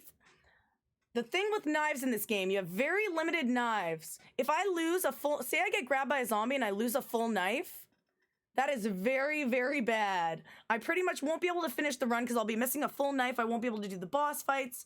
So these knives, say you get grabbed by a zombie, don't get used to spamming your secondary weapon, because a lot of the time you're gonna need that for later on, and it's better to just take the damage and maybe heal than lose your knife and lose the entire run.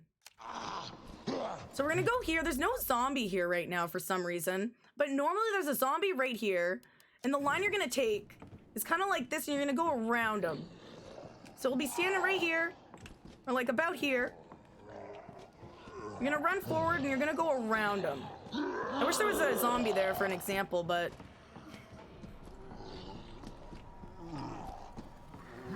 around him. Do you mind if I mention something else here? Oh, feel free to mention as much as you want, man.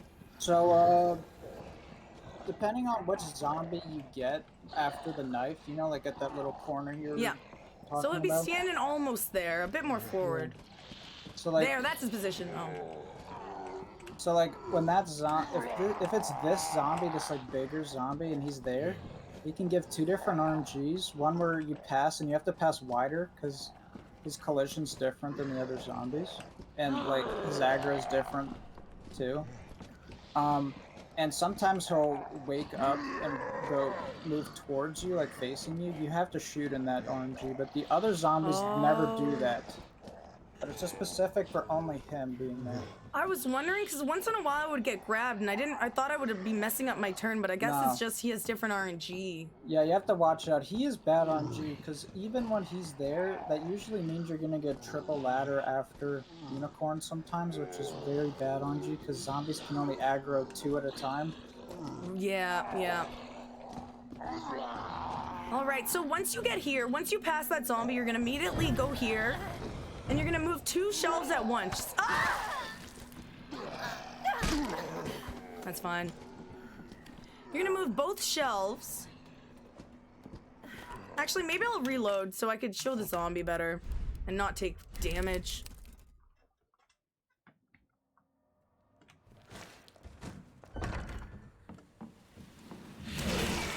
But yeah, you're gonna grab the knife, avoid the zombie, move the shelves, and then you're gonna go right up the ladder. Welcome to the Dark Lord's army. Alright, so we're staring at him. When we go this way, we seem to be able to face forward, and it's fine. We're gonna do the medallion. Thank you so much for the follows, by the way. And dudes, I'm talking to Mondo right now. One sec. Mondo. Give him a follow if you like speedrun content. He's way better than me. He's so nice too, as you can tell. He's helping me out. Thank you so much for helping me, by the way, Mondo. You're giving a lot of good explanations that even are helping me, so I appreciate you, man. No problem. I think I just hit 2,300 hours with the game. So damn. I mean, I guess it doesn't hurt to tell people all the random stuff. Yeah. Because a lot of it you find out through experience. There's no zombie here for some reason, but yeah, if he was there, you go behind him, move the shelf, and then go right up the ladder.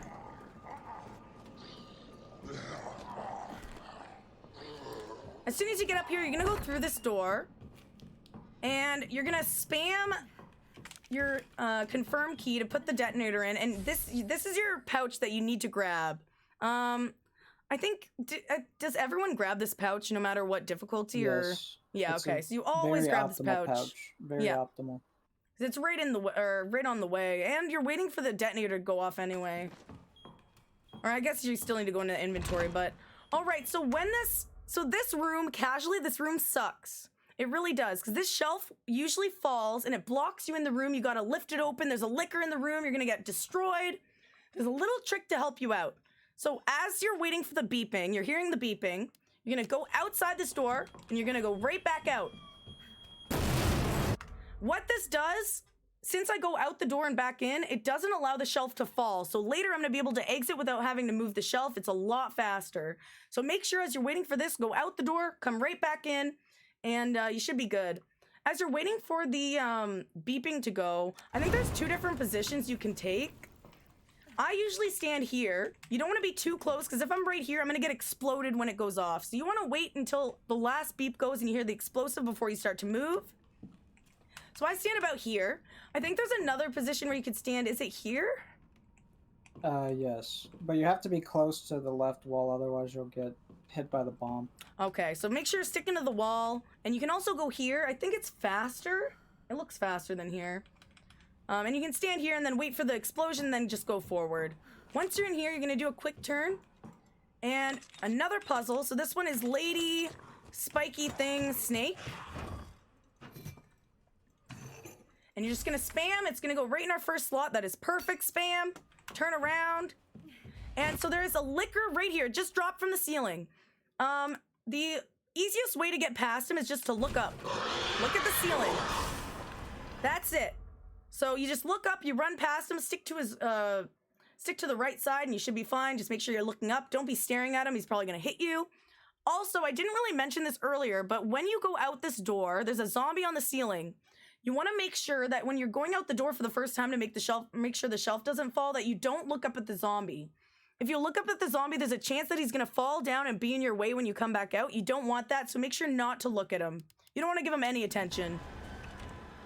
We're gonna go out the door, go right back down the ladder. So this ladder, right now that's good, because there's only 1 zombie. That's fine. We wait, as we're going down, he's gonna lunge. We're free to get off. If there's 3 zombies down there, it's quite different. So a maximum of 2 zombies can lunge at once. So you're going down the ladder, there's 3 zombies there, 2 of them lunge at you. That means that 1 hasn't lunged yet. So as soon as you get off the ladder, the last one's gonna lunge and grab you. You do not want that. So in order to avoid this, say there's 3 zombies. Oh, whoops. Whatever. See, there's 3 zombies here. I don't know where Eleanor is at. But as soon as you get off the ladder, you want to go back onto it. See, as I went back onto the ladder, he couldn't grab me. So I'm going to do it again. Oh, see? Whenever you're on the ladder, you're kind of like invincible. So as soon as I go back on, they can't grab me. So if there's another guy going to grab you, you just want to go straight back on the ladder for 1 second and go back down.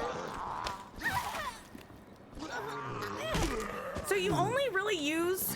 So this is what it's going to look like if we're in that situation. So I'll be going down, there's 3 zombies, I'm like, oh no, get off, get on, get down.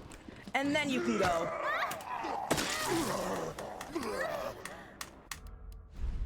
Also, when you reload the save, vanilla, for some reason the zombie spawns, so just be aware of that. Shit. So yeah, if you're gonna practice this, you don't, because this zombie will always fall down. This is after the bomb, yeah. It's really annoying, actually. So if you want to practice this medallion with the trainer, I'd recommend doing it before you put the bomb in, because this autosave is very... Right. See this zombie? He's actually out of our way in that case, but usually it's like right in the middle of the doorway. So she's just gonna try to grab us. That's free. This zombie's normally not there. Ugh. And we're just gonna exit. And now that we have all 3 medallions, we're good to go down here and encounter our first boss. I do a little quick turn, and you can start spamming as soon as you, so it's a good practice to start spamming before you reach the item, just so at the first possible moment that you reach the item, you're going to be able to pick it up. Instead of starting to spam as soon as the cursor comes up, it's going to be a bit slower. And Ask and welcome on in. So, I'm spamming confirm because my first medallion is in the first slot, so I just spam confirm. When I come back, you're going to have to kind of get used to this. This I kind of just memorized. But I'm going to confirm and quickly press over and then do my next one. And the thing with this, as soon as you exit the cutscene, you can start mashing to get into your menu. So see how the screen is kind of black? Right as soon as it gets out of the black screen, you can put it into your menu. So you want to do it as fast as possible. You kind of have to time it. It'll take some practice. But you want to be able to put these medallions in as fast as possible. Whoops. What the? Oh. Okay. There we go. Welcome back, Ali. Yeah, you just want to get used to putting those medallions in as fast as possible. That's more going to be testing your menuing skills than anything else. The better you get at moving through your menu, the faster it's going to be. And you're going to go down here. It's going to be another cutscene, and then we'll be right into here. I'm actually going to make a save, because the save that I have, I'm in fine for some reason. There we go. So you're gonna end right here. You're gonna go this way. And you're gonna mash for the button. Get in here, mash the other button. And then we're encountering our first boss. So this is where you're really gonna see how the frame rate affects the knife damage. So I'm playing at 120 frames. So it's gonna take about, I think if you're really good, it takes about 14 slashes. But if you're like me, it takes 16, 17. I might actually need some tips from you here, Mondo. Because I don't know what I do wrong. It's so, this fight looks easy, but it's very, very technical. Yeah. I would say as long as you don't get grabbed as a beginner, you're fine. Yeah, that's true. Fine. But if you want to, like, get, like, top times, like, you gotta get, like, I don't know, like, 14 or 15 is pretty, like, good, I guess. But, like, also with the trainer, if you want to use the trainer for practice, because if I were to practice G1, I'd make the save, I'd make it a perma save right before the lifting that thing up there, that shelf. Right. So you don't have to run all the way from the typewriter. Yeah, exactly. Yeah. It's just very time efficient. Yeah. So I'm using the ultimate trainer right now. I'm going to make a save right here, so I don't have to run all the way back every time we want to practice. Yeah, Sloppy J Mama, what frame rate do you play on? Oh, bye, Shadow. See you later. Yeah, it's kind of, I guess, there's a lot more little intricacies in the speedrun than you would expect. So you're going to hold this or just press it. She's going to lift the shelf. You see Sherry. Yay, Sherry. Everyone hates Sherry. And then we're going to go to the first boss fight. So take note. I'm just going to do it without kind of explaining anything. Take note of my positioning. I don't do this exactly right, but this is going to get you through the boss fight without losing too much time. So I run forward, I face this wall, and then I start slashing. I'm facing the wall. As soon as he starts doing this, I slash his butt a bit, and then I slash upwards. And then I just kind of keep this angle. I don't really know how to explain it. I'll do it again, though. Mondo, if you have any tips for this boss, I'd be very thankful. Oh, wait, does it save after? Oh, no, we're good. One tip I got from Curtis, because my G1 was getting bad for a while, and Curtis, once again, has the record in CAS 120. He told me that you kind of just want to keep this very solid downward angle. You don't really want to move your camera at all. Okay. Because, like, there's, like, a kind of, like, a sweet spot where, like, if you, like, aim, like, at this, like, downward, like, facing, like, his left side, and you go, like, downward, you can kind of hit, like, everything. And also, like, trying to hit the head or the eye while he's spinning around also deals extra damage, too. Right. Because I see some people, they'll slash mostly downwards, but then they'll go upwards for, like, 2 slashes. Is that efficient to hit the eyeball at all, or should you always aim down? When in doubt, I'd always just say, watch Curtis's run, and if he doesn't do it, I wouldn't do it.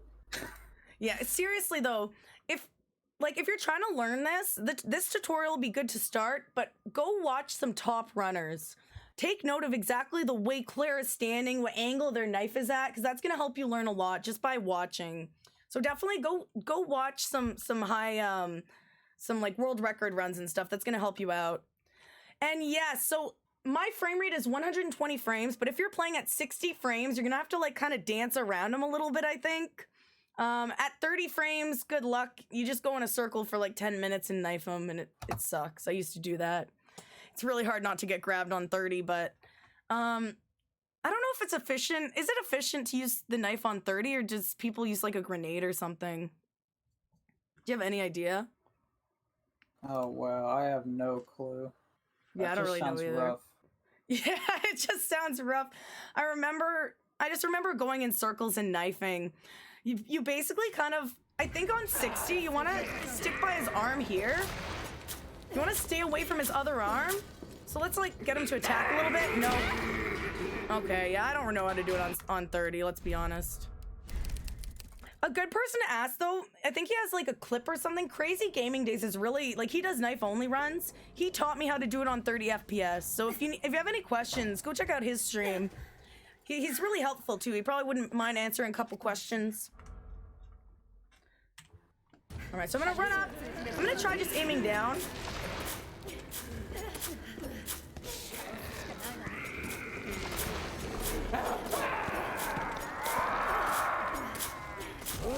So that was 17. It's not great, but it's not bad. You want to make sure that your knife is hitting as much area as possible. I'll do it one more time. PS5 run at 120, I wish, man. That'd be so cool.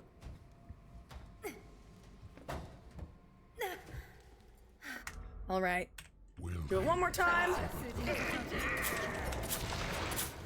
4, 5, 6, 7, 8, 9, 10, 11, 12, 13, 14, 15, 16. Okay, that was a little bit better. I like to do like 2 eyeball hits. I don't know if it's efficient, but when he's doing his little like, I kind of aim up a little bit for 2 eyeball hits and then I go back down. But as long as you're hitting as much area as possible, you should be able to do it in about 20 hits or less. Right after the boss fight, we're gonna go to the ladder. And when you get up here, you wanna be fast, because Sherry's in your way. You're gonna wanna take a tight turn. And as soon as you're here, quick turn. Oh God, that was horrible. You wanna make sure you're in front of Sherry. If you get stuck behind Sherry, you're gonna lose time because she's slow.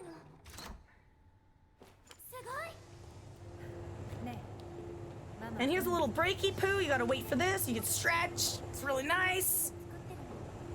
So, D-Guy, good question. So in order to kind of make it easy for, like, the categories easier for everyone and to make sure it's not pay to win, it is capped at 120. So you can't play at 144 or else it's not going to be valid for the leaderboards. You have to cap it at 120.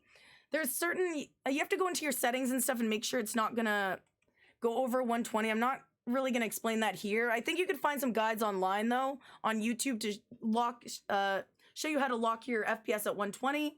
But yeah, we run at 120. There's also a category for 60 frames per second if your PC is not strong enough for 120. And now, good runners, if you're really, really good, you know this game inside and out, you do not need to grab this pouch. However, I still grab this pouch. I highly recommend it. You only lose about 4 seconds and you get a lot more inventory space for later. So you don't have to, like, you have more room for health. You have more room for knives. It's just really good when you start off. So always grab this pouch when you start. We're gonna grab it, just turn around, and we're gonna go right up the ladder. Now this next part is, it shouldn't be too hard to explain actually. Is there an autosave here? Yeah, but it's not very good. Okay. Because the lickers can bug out, and also your camera gets messed up. Oh. Weird. Wait, should I save using the ultimate trainer or no? It's a little late, I think. Okay. It should be fine. Autosave's right here, so. Okay, dudes, before we go into the next section, it's already almost been 2 hours. I can't believe it. I guess we're explaining a lot, man. This has been the fastest almost 2 hours of my life. We're gonna take a really quick break. I'm just gonna catch my breath. I'm gonna I don't know, drink some water, and we'll be right back. Just give me 3 minutes or so, and then we're gonna explain the next parts of the run. The next part is what a lot of people have trouble with. It is the liquor room, but I have a foolproof way to get through, so stick around. All right, 1 sec. Yeah. Oh, baby, beer, beer. Ah! Ah! Hallelujah. Fucking zombies. Always killing me. I went the wrong way. Yes! Fuck you, aliens! Ah! I do not exist. I do not exist. I do not exist!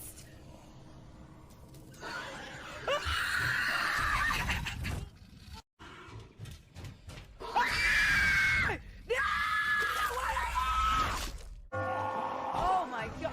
Yes!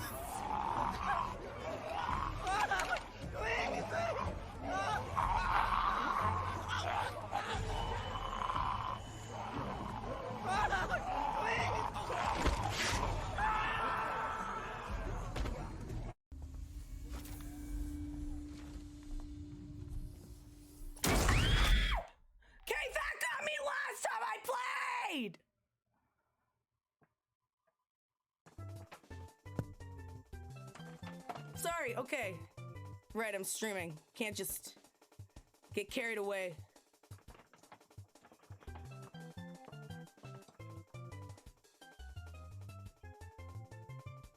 Sequence. We'll be dark on comms until we've matched the decaying orbit. I better have good aim! We're just waiting on you to explode the platform clamps.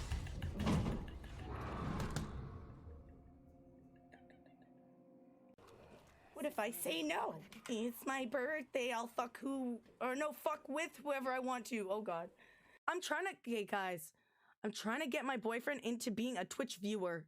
I told him, do you know what a megalol is? And he said no. And I say, what the fuck? We don't even speak the same language. It's not like he doesn't support it. He's not against Twitch at all. He just doesn't understand. You don't understand unless you're in the chat, you know? I don't even think he knows what pog means. That's what I mean. When I say pog during sex, he just looks at me funny. Oh, there's a heart!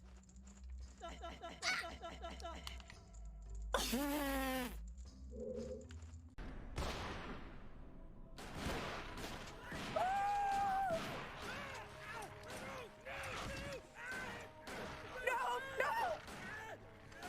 Why so cruel? So cruel! The battery! Sweet. And we have a relief, okay.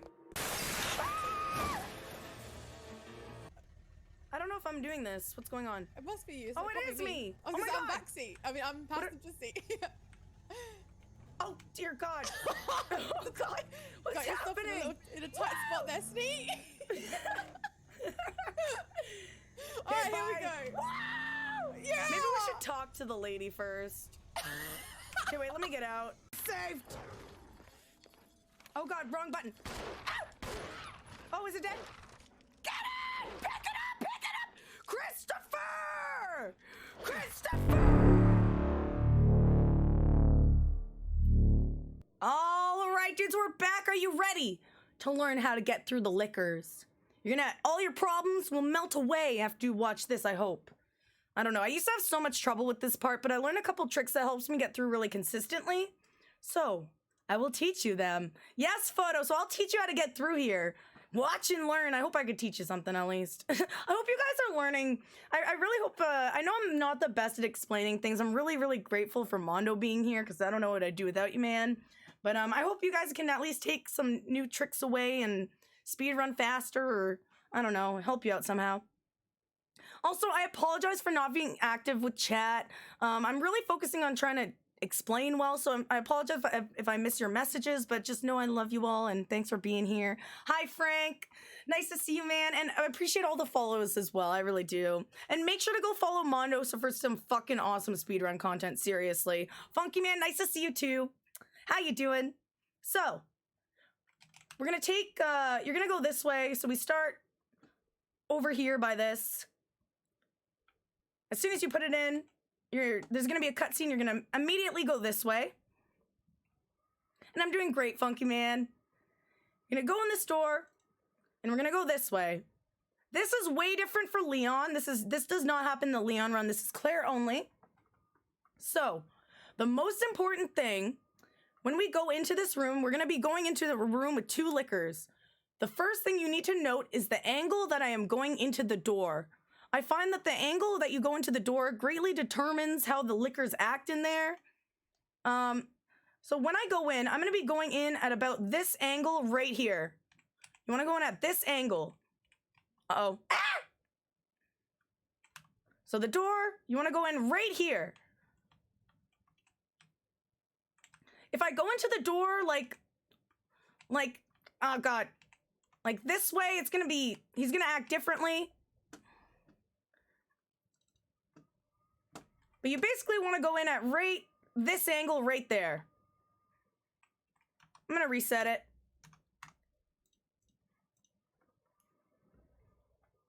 Oh yeah, I keep dropping that knowledge. Oh yeah.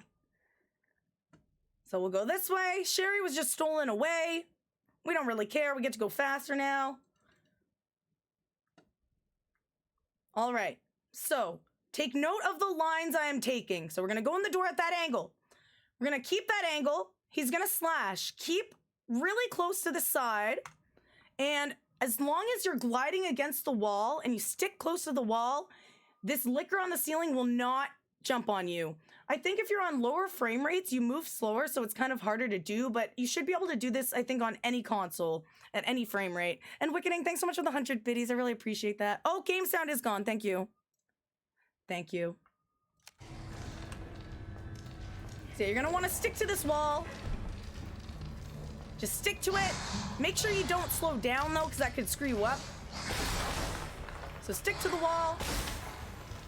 Oh God, what's happening? Ah! I just restart that. Surprised you didn't get hit at all. Yeah. They're not doing their job very well, these lickers, man. And thanks, dudes, for letting me know about the game sound. I really appreciate you. And also, Mondo would have been muted too, so it's not good. So take this angle. You want to be close enough to this licker, but not close that he's going to grab you. Stick against the wall, and you should just be fine. You're going to go in here. And we're going to pull out this shelf. And I'm pretty sure you can pull out this shelf not all the way if you do it right, but you have to be careful. For example, if I pull it out this much, I'm able to grab the key. But if it was just a little bit more in, I'm not... Oh, what? Oh, never mind. I could still grab the key. But it's inconsistent. That's yeah, it seems to be inconsistent. So you want to pull it out, probably to start, just pull it out all the way. You're not going to lose very much time. Once you get more comfortable, you can kind of see how much you can pull it out in order to get the key. Because when she pulls it all the way out, she kind of gets stunned for a second, so you're losing a little bit of time. But if you pull it out the perfect amount, she's not going to get that little wobble, and you can get the key faster. Normally, Photo, I'm fine wall hugging. I don't really get slowed down there. If you are getting slowed down, probably just make sure you're not facing the wall at all. Make sure you're perpendicular to it, because I think if she's facing it, you might slow down. But just make sure you're perpendicular to the wall, and you should be fine. There's some places farther in the run where there's hidden geometry that's very annoying to avoid. So, Yeah, for like, sure. Like you have to do certain like different movements. Like there's like hidden like cubes and like sewers and stuff, and like Yeah, on the sewer bridge. and like Iron's office has notorious collision. It's very difficult to do optimal movement there sometimes. Yeah, so some rooms it's okay to glide against the wall, but other rooms you're gonna want to like not touch the wall because it'll slow you down. It really depends on the room. You're gonna get a feel for it the more you run. And Ryoku, welcome on in. How you doing? Photo, nice to see you. All right, so where are we right now? All right, so I just exited this room. The zombies, they don't really cause you much trouble unless you're really slow. If you're getting grabbed by the zombies, just know that it's because you're slow and nothing else. So pretty much, thank you so much for the host, by the way. And so this part is what a lot of people have trouble with. This whole part coming into here isn't too hard as long as your lines are right. However, this part is going to be a little bit more tricky. So, as soon as we get into this door... Oh dear, can they come out? Ah! Hello? Ah! Okay, so as soon as... I was curious, I know man. they could do that. Yeah. I'm never here this long. So I usually quick turn into the door. You don't necessarily need to quick turn into there. You can just go into it. But you're going to go through the door. And to the left of the door is a little basket or a pile of garbage. What I find helps a lot, I forgot, it might have been Trey that I learned this from. I'm not sure. But if you lag yourself a little bit in this room, so you actually want to purposefully bump into the wall, and by slowing yourself down just a little bit, it makes the licker move forward so he's not in your way. So you should be able to get past him every time. I'll show you what I mean. We're gonna go in here, we're gonna... Okay, so the lickers have triggered already. I didn't realize. Hi, Complicated, how you doing? Oh, this kind of sucks for autosaves. I don't know if I'm able to save using the trainer without crashing everything. Yeah, Oh, you can make whoops. saves. Yeah? Yeah, it just depends where you make one. Right. Like You're gonna go in the here, door. yeah. Sorry, yeah? I was just saying, like, if you're gonna practice these guys, I'd make a save before the ladder after G1. So, like, let's just say, like, you know, like the ladder where, like, you grab the pouch and then there's the ladder. Right, yes, yes. I would make a save under there, or, like, actually probably, like, or, like, before, like, looking at the key card thing. Like, Right. because this autosave is just kind of buggy. Like, the camera's off and the lickers can be aggroed early.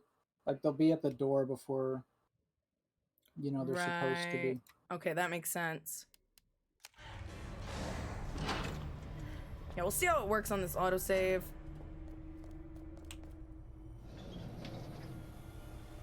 So pull this out. You don't have to pull it all the way. I think that's good. Oh dear. All right, so when I go in the room, through the door, lag on the thing a little bit. Little lag, nice. And that allows this dude, so see that licker that just crawled forward? If I don't lag on there, there's a chance he will just be standing in our way and we won't be able to get past. So lagging just a little bit, make sure that it'll be out of your way by the time you come up here. And I find if everything worked exactly like you saw here, you're good to just keep running and they shouldn't hit you. So you just keep going and you're good. So right here, if anyone has questions for this section, feel free to ask. I'll try to explain better. So this part right here, there's a licker on the ceiling.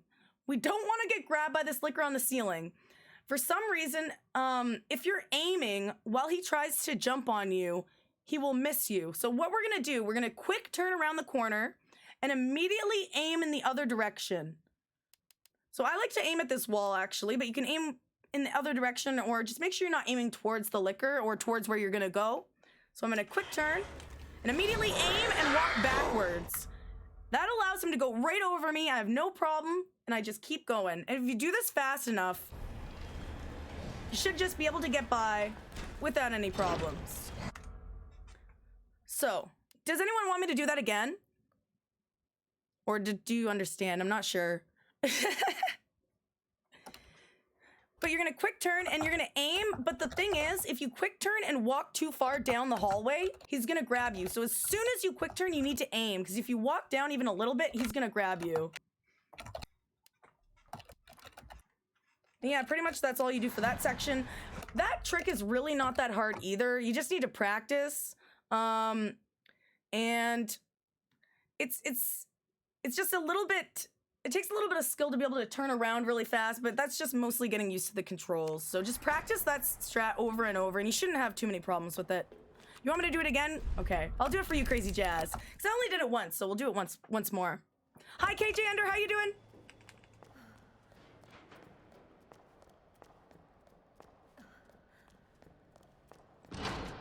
All right.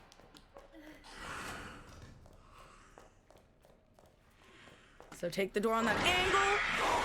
Go near him, but not too close. Stick to the wall.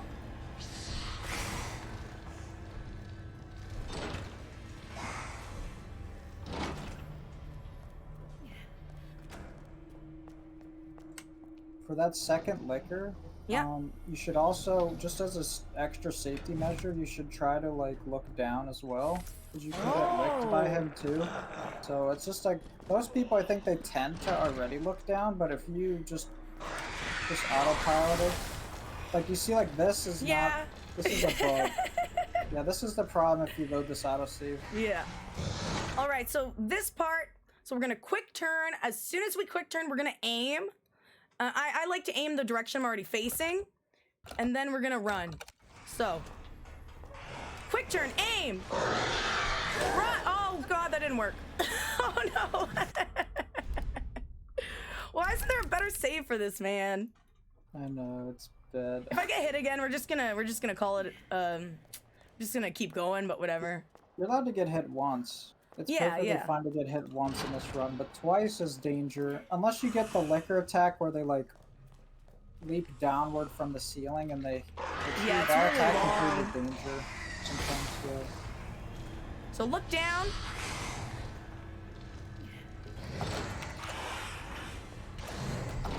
Hey BKDDY, how you doing?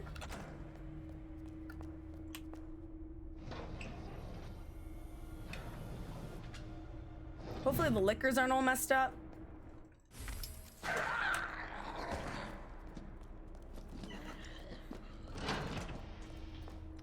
So, get in the door. Oh God. Ah!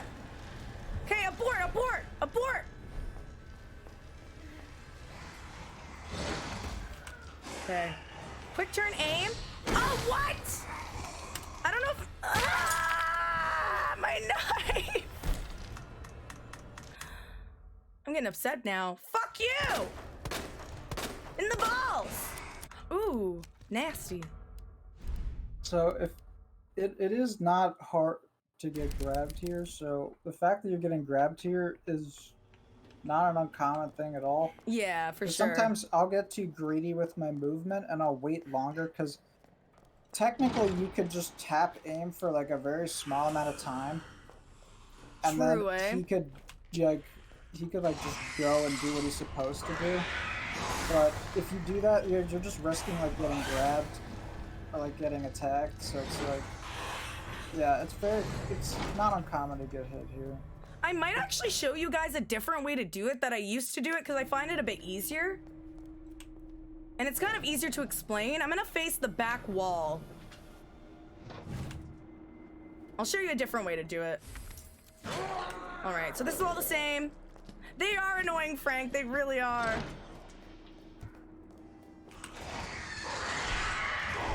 Okay, we got the regular RNG here, so that's good. Ah! Okay, we're fine. So I'm gonna aim to the back wall. We're gonna walk backwards. As soon as you see him, you start running. It's a little bit easier that way. And if you're fast enough, he shouldn't grab you. All right, I'm done with this place. I'm getting out of here. I'm getting the fuck out. So we're gonna go down here, and we're gonna make our way back to the RPD. Right here, I like to do a quick turn and just spam, because our diamond key should be in the first slot by now. And hit the lever. I do find facing the back wall is a little bit easier, because you can just face backwards, walk backwards slowly. As soon as you see him, you do a quick turn and run in the other direction. It might be a little bit slower, but not really, not significantly, at least when you're starting. Also, I just wanted to say, watching this menu route just gave me like an idea that I want to share with Curtis, so I might Oh, DM him. interesting. Because like, you having diamond key in the first slot here is a bit different than like what I would do. I move it one to the right, Okay. so that heart key goes in the first slot, so I can mash the heart key in like 3 times, and then we swap heart key with the big gear and then discard spade key. So like you get a good big gear slot and those 2 key items just leave the menu. Right. What I normally do, yeah, I put the heart key in the same slot. Like I move it to the first slot as well. And then I think I just let my big gear go into one of the bottom slots, but then my small gear ends up being in the first slot. So it kind of works out. Yeah. Which And is also, good yeah, sorry. too. I'm just saying that's good too. Yeah. So also, if you're out of health by this time, so any herb that is directly on your route, so this is pretty much, you're not going to lose much time. It's not like I have to go into a different room to grab health. If you're low on health, you don't have any herbs and you're a new player, grab this herb. You're gonna maybe raise your DA a little bit, but it's better that you don't die.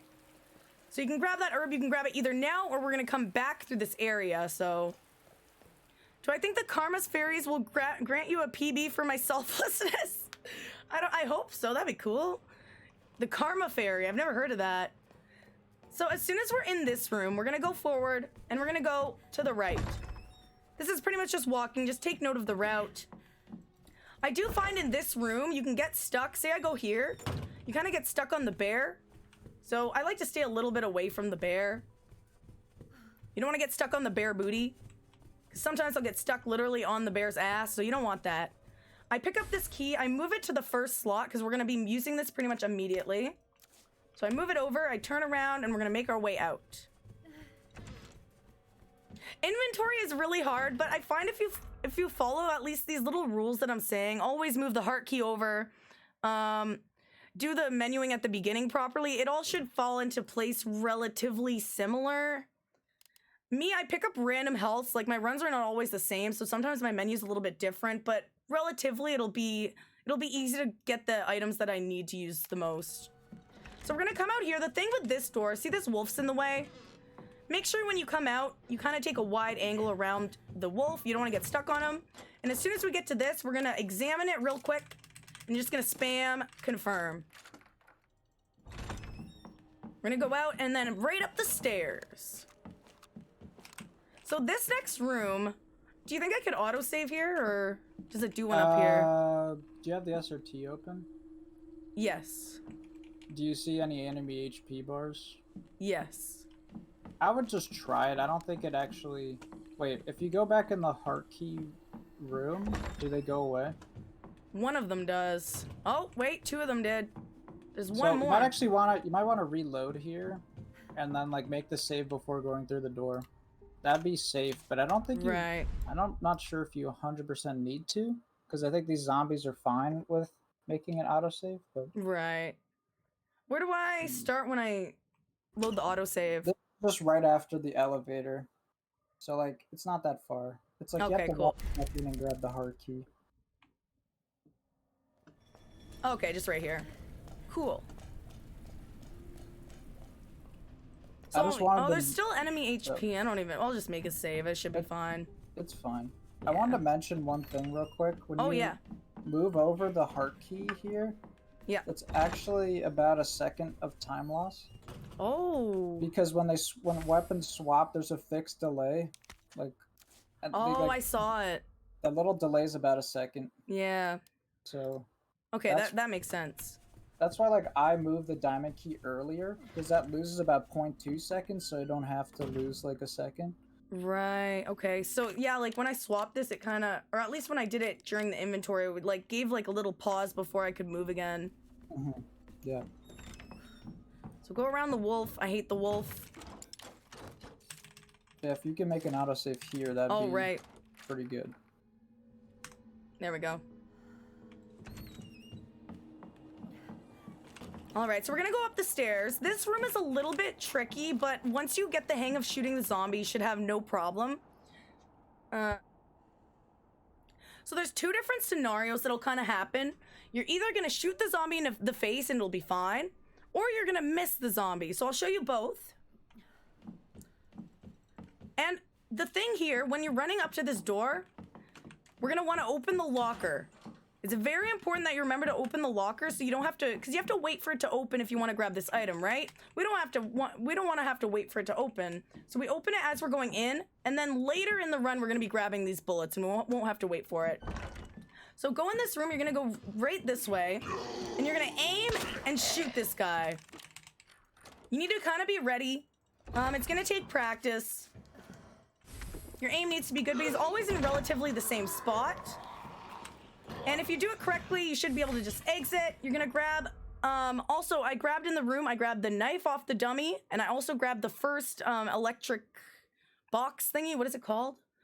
Oh, electronic part. Electronic part. So I grabbed the first electronic part. I also grabbed the knife. And then you pretty much just get out of here. I like to... So you get out, you're gonna go this way, you're gonna grab the gear as well, and then I like to quick turn and go around this way. I think you could turn right away around, but there's a chance the zombie will grab you, so I like to go the long way out of here. In ascending order, what do you think takes priority? Routing mechanics or menuing puzzles? First, I would say routing, because if you're not going the right way, you're just gonna be losing time for no reason, you know what I mean? So make sure you know the route and you're going through the right rooms first, you're going the right way, because I think you'll lose the most time if you don't. Mechanics is probably second most. Just being able to know a way to get past all of the zombies is really important so you don't get destroyed. And menuing puzzles is something you're gonna develop skills with over time. So it's that menuing and puzzles you're not gonna be perfect at right away. You're gonna obviously lose time, but it's definitely the last thing you're gonna really get good at. I don't know if that was a good answer, but... Alright, so I'll show you this room again. I'll show you what happens if you don't shoot the zombie.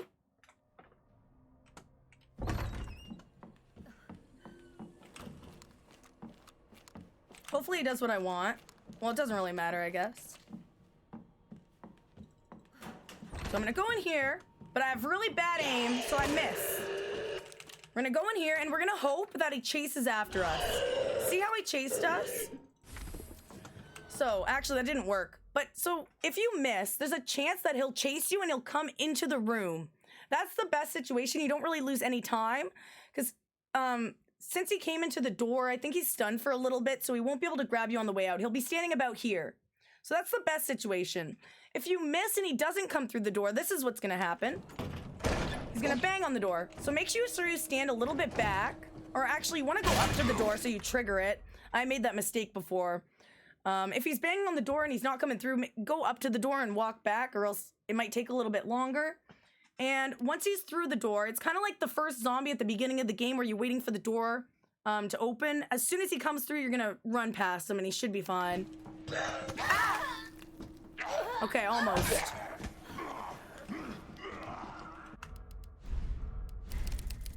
Now I'll do it again properly and then we'll get on to the next section. But just know if he comes in the room with you, that is a good thing. If you miss the bullet. If you shoot him though, it should be the same every time. Open the locker. This way. Shoot him. And he's out of your way after that. You don't have to worry. As long as you're not too slow in this room. That's the only way he might grab you. Get out. We're gonna go this way. Grab this. Oh god, you gotta make sure you're close enough to it. And we're gonna exit. There is quite a bit of RNG D-Day Maze, so make sure, do not grab the bullets yet. We don't need them yet. I still have 3 bullets left. That's good enough for now. We're gonna go this way down the ladder.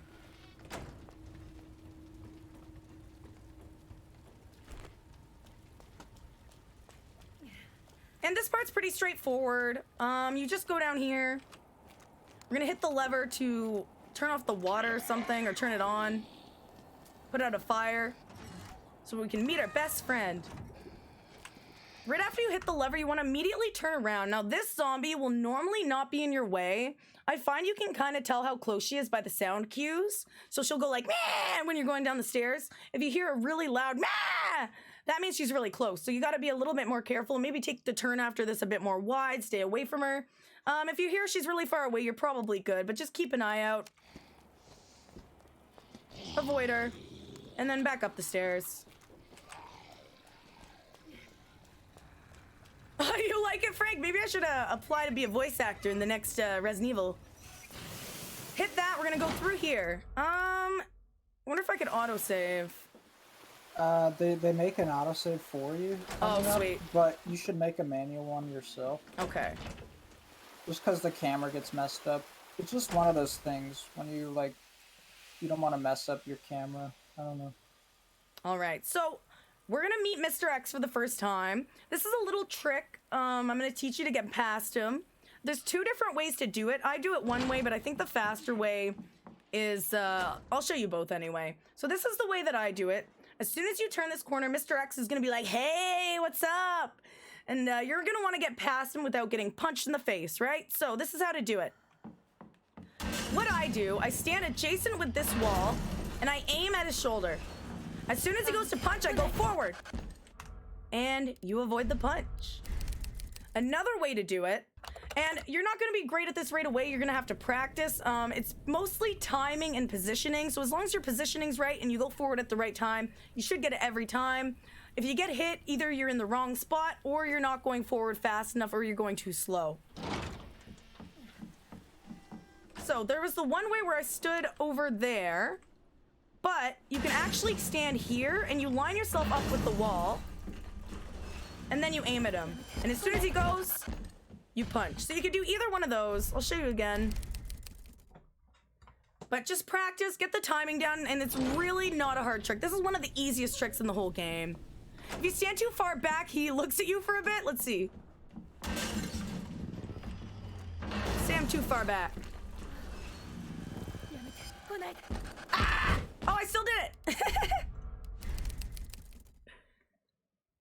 It is a very useful manip. So I personally like to stand here, aim at him, and as soon as he goes, woo-ah! And you just go past. Now you want to keep your speed up here. You really don't want to slow down or else Mr. X can catch up to you. You should be fine though. We're gonna go through this door. And there's also another herb there if you need to grab it. It's right on the way. So if you really need an herb, you can grab that herb. Don't feel bad about it. And we're gonna go. Mondo, I heard that you can shoot here to attract Mr. X here. Is that right? You can, but you don't need to. So I actually wanted to mention this before. Like when you're aiming at Mr. X there, like going either left or right. As like a beginner, I think they're probably like both okay. But I think like as people like get better, you gotta start doing like the left side one because Curse and I noticed that we kept getting trolled on the stairs. Mr. X would appear on the stairs and you have to quick turn dodge him on the stairs. It loses like a second or like second and a half, which is really slow. That happened because we were manipping from the right, but Orch was doing it from the left and he never got that. So I go recommend, around him to the left? Yeah, you should manip pretty much always from the left because he's farther away for some reason. Oh. So wait, do you mean, does it matter where I start standing? Whoops. No, it just matters where you Which are side when it I goes for the dodge? punch. Yes. Oh, okay. So I'll try over here. I'd say both are viable, but I think if you want to save like the most time, left is definitely the way to go. Was that good? Yeah, that was fine. Okay. But like that's the right side one, so there's a chance he'll be that's- on the stairs now. Wait, do I go on his right? Oh, sorry. I mean on the side of like either the left side of the hallway for you or the right side of the hallway for you. That's what I mean. So like either close to the hole or on like the other side. So like I mean like the side with the hole in it. So the left side. The side with the hole. So this side here, yeah. So I want to stay on this side? Yeah, like just manipping from this side is faster. Oh, okay, that makes sense. That makes sense. Mr. X is more consistent on the way out. That's good to know. I'm gonna do that. Yeah. Hi, Jake. How you doing? And Sleepy Ash, I'm doing great. So this part's pretty straightforward. We're just gonna go down these stairs. And we're gonna have to use these spade keys. So be prepared to go down a slot, use it. And in this room, I like to discard my spade key here. So when I'm walking down here, it's straight. I pause for a second, and then I will quickly discard the spade key. This is a good time to do it, just because. So you're gonna be picking up the lever soon, so you want it to be here instead of way over here. It's slower. So I discard it now, so it'll be less far away from my first slot. And once you discard that, you're gonna go this way.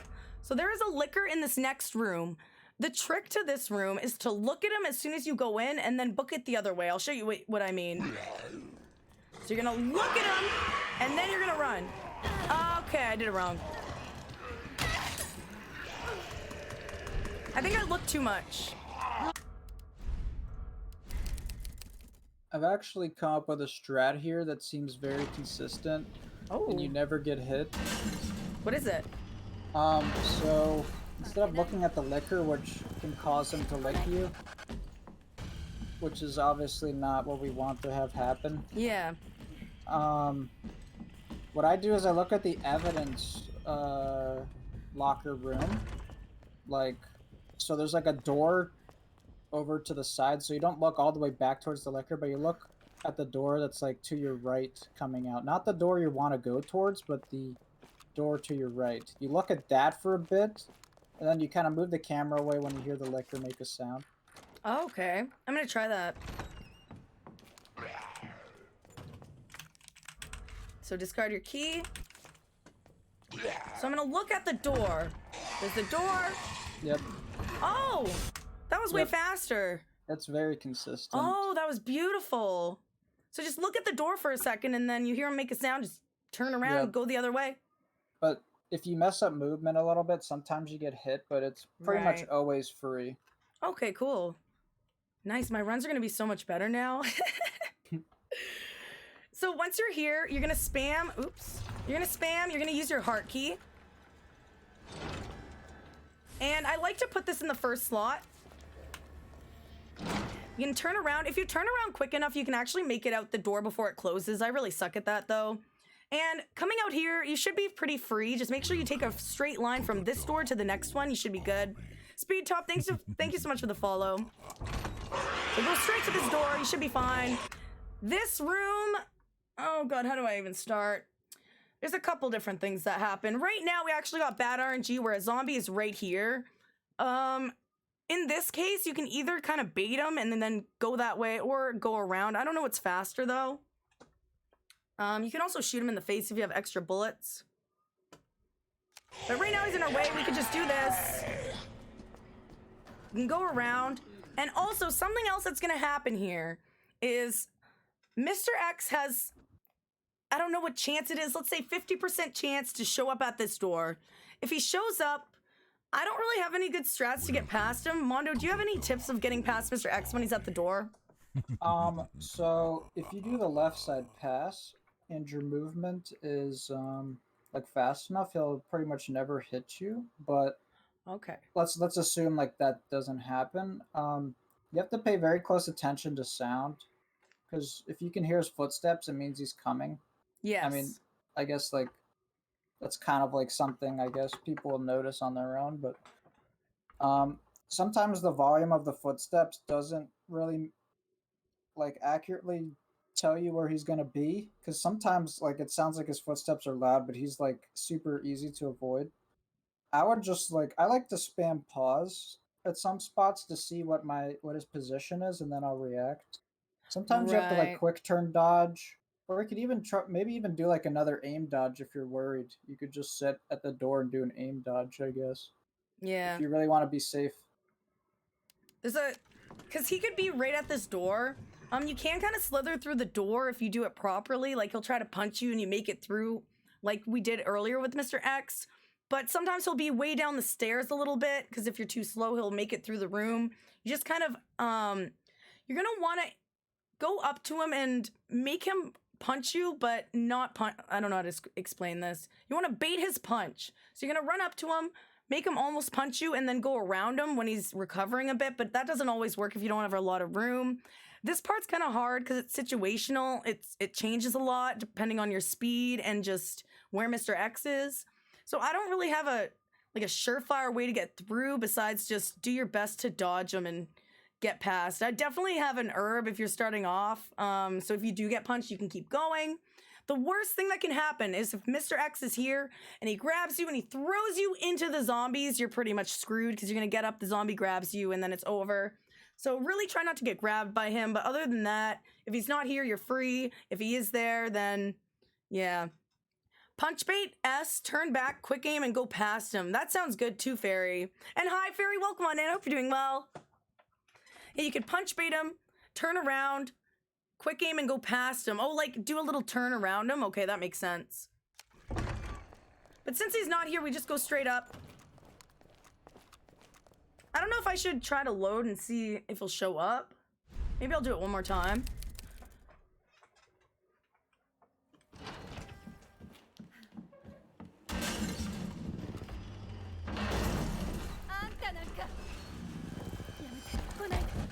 For some reason, your audio on the Discord stream is very glitchy. Oh yeah, it does that once in a while.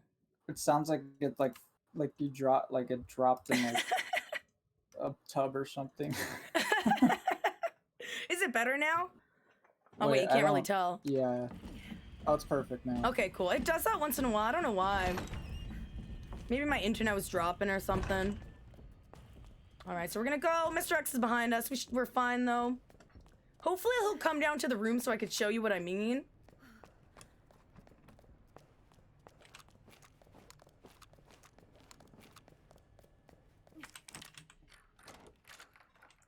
Remember to discard the key in here.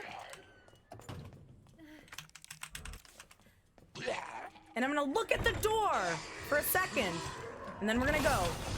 Wow, that's so much easier. I love it. Yeah, I love it too. Yeah. Because I was losing runs here, and it's just too Yeah. annoying. That's way more consistent. Plus, it's just you're losing less time than looking all the way back too. So that's good. I like to put this in the first slot, and then immediately turn around. We're gonna go this way, straight to the door. You shouldn't get hit unless you have really bad luck. Luckily, the zombie's not there, so you just run. Mr. X isn't here again, but if he is here, you'll hear his footsteps. And there's a chance, sometimes I'm able to do a dodge where I'm aiming here, he's about to punch, and then I make it through. It's kind of hard to do that, though. You just kind of gotta just hope your luck is good. Where's Mr. X? Let's practice dodging him. So you can bait out his punch. Like this. Oh, God. It's kind of late, man. Come on. So you can bait his punch. Okay. I'm not very good at it, though. Ah, there's a zombie!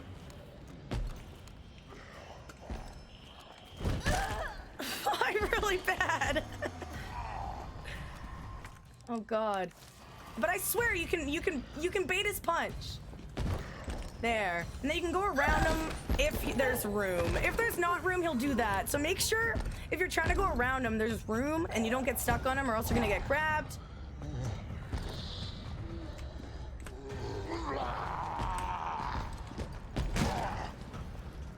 Like that. So that's a little bit better. I should have made a different autosave, but I'll show you this entire section. Hopefully we'll get Mr. X down here, and then we'll move on to the next one.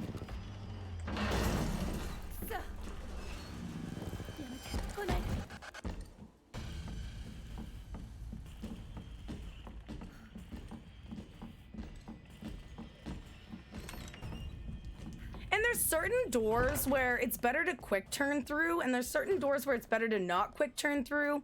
It's kind of preference, I think.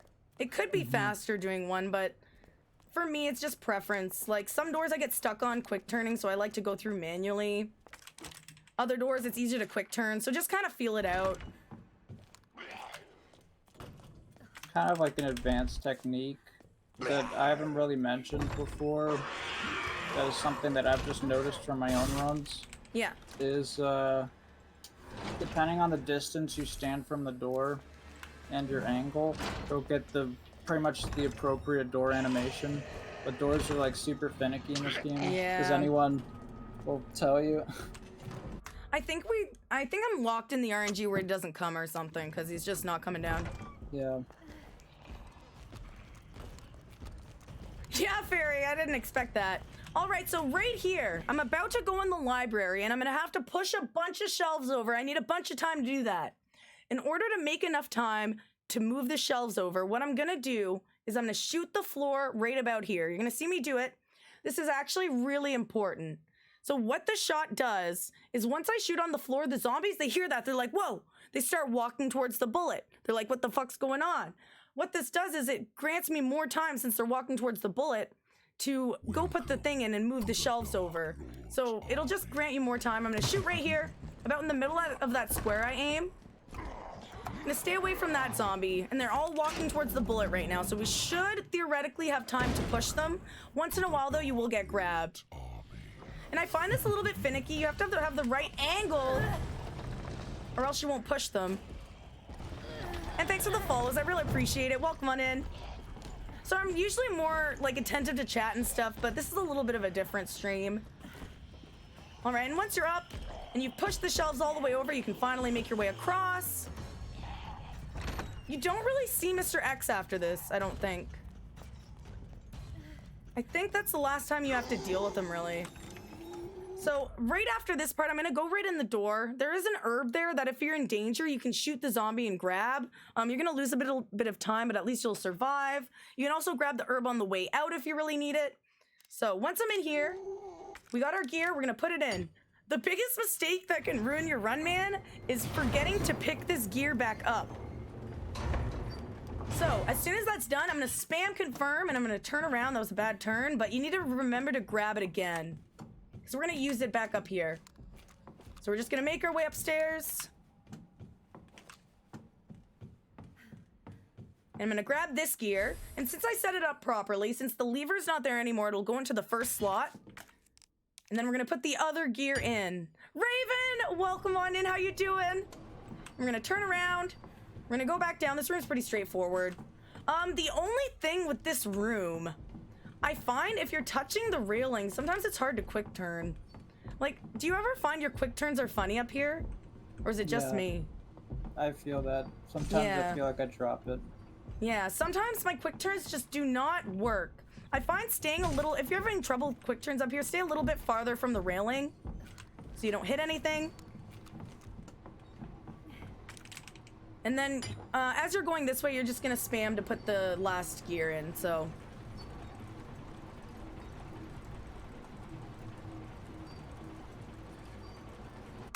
All right, so when we're gonna exit this room, do you think it'll be fine? No, I probably shouldn't make a quick save here.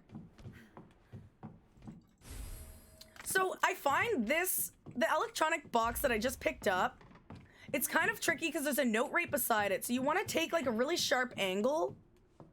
You want to be about here, and you want to mash as soon as you're going around the corner. Because if you don't mash early enough or you go over here, you might pick up the note, and that's just gonna lose time. You don't want to pick up the note. I used to do it all the time. So try to keep this angle here and then just spam confirm and you should grab it. Right after you grab this, we're gonna be going out this door. Now, if you're too slow, I think Mr. X will be there. I don't know if it's just if you're too slow or bad luck. He's punching the zombies out there right now. There's a chance Mr. X will be there. Normally he's not though if you're fast enough. And the thing you have to watch out for is there's a zombie right outside this door. So I know there's some people that pause because it's really hard to react fast enough to what you see and actually go a certain way because he's only a couple feet in front of you. So you can actually pause as soon as you come to this door. Oh, whoops. And I can see he's facing this way.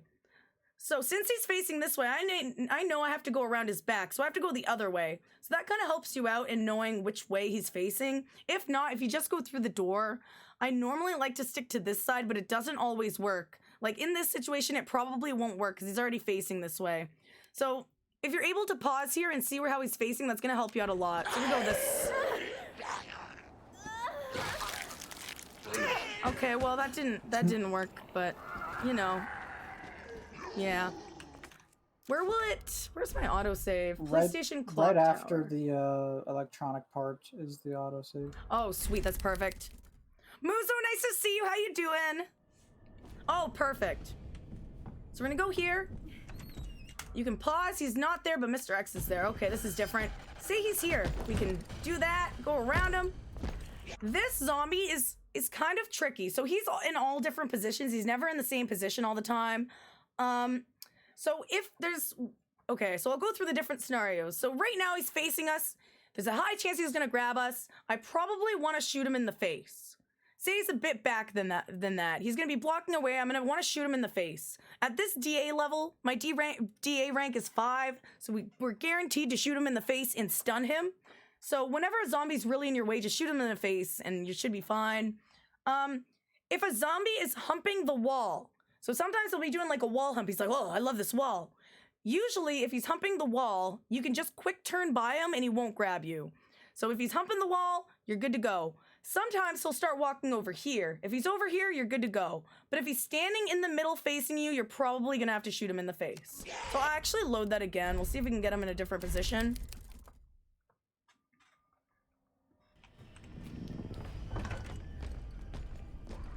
Yeah, the RNG's kind of weird. Yeah. But since he's over there, we just go. If he's standing right here, then you shoot him. If he's humping the wall like this, bitch! jumping the wall, you could just do a quick turn around them. So what DA level makes a zombie possibly immune to headshots? So right now, I'm at rank 5, so there's ranks 1 to 9. From 1 to 5, you have a 100% chance of staggering with a headshot.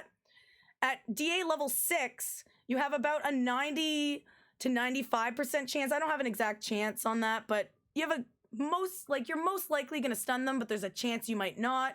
At 7 to 9, you're not gonna get guaranteed stun shots. It's actually more efficient to shoot them in the leg because you're on hardcore difficulty. That's why if you see people running on hardcore, they're gonna be shooting the zombies in the leg as opposed to the head. So if you're in the labs and there's a zombie in your way, shoot them in the leg, but it shouldn't happen too often. And also to note, at 7 to 9, DA, they start doing double lunges. So you gotta watch out. Once you're in the labs, they can start double lunging, so you can't just bait their attack out and go, because they're gonna lunge again. Keep in mind, too, there will be a zombie right here. Ah, see, so that's an example where you don't want to be too close to Mr. X. What I should have done is avoid his punch and then quick turned around him. So I'll try to show you what I mean. Wow! He mad! Okay. Hello? Okay, whatever. You douche! Well, now we're dead. Shit. And what sucks is when you die, you have to wait for like 10 minutes. At least it's not as bad as RE3R, though. You have to wait like 20 minutes, I swear.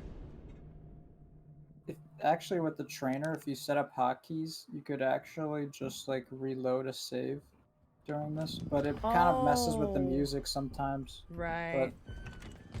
But... So I'm gonna dodge him. I'm gonna go this way, so I'm not too close to him. And then this zombie's not in our way, so we're good. Okay, so this door is a little bit weird. I kind of go on an angle up to it, so I'm facing the door. So I choked on my own saliva. Oh! Yes! Ice cream! Hi, darling. Thanks for the ice cream. No problem. It was on sale. You see how many drumsticks that is? That's a lot of drumsticks, man. Hi, darling. Sorry, give me a sec. Okay. So once you're, I like to be facing the door when I go into it. Once you're in here, there is a zombie. So what I'm gonna do, hi Shuck, we're doing a tutorial teaching how to speedrun. Once you're in here, there's a zombie. What you wanna do, you don't wanna stick directly to the left. You wanna go in the middle, and then when you're close to the zombie, you're gonna go to the left. So I'll show you what I mean. So we're gonna bait his grab. I'll show you again.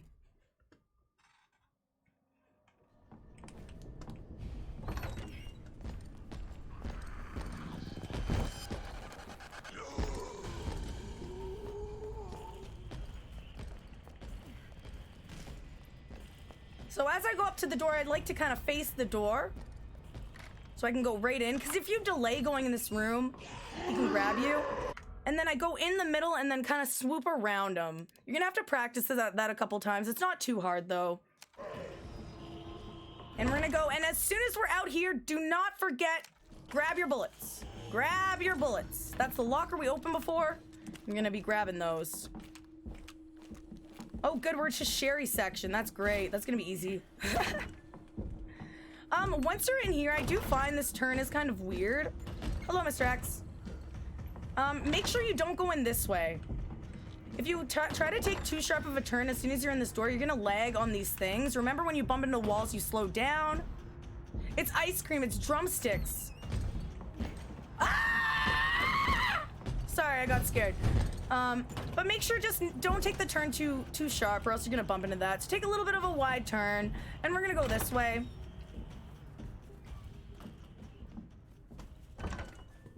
So as soon as you're here, you're gonna wanna quickly examine both of these.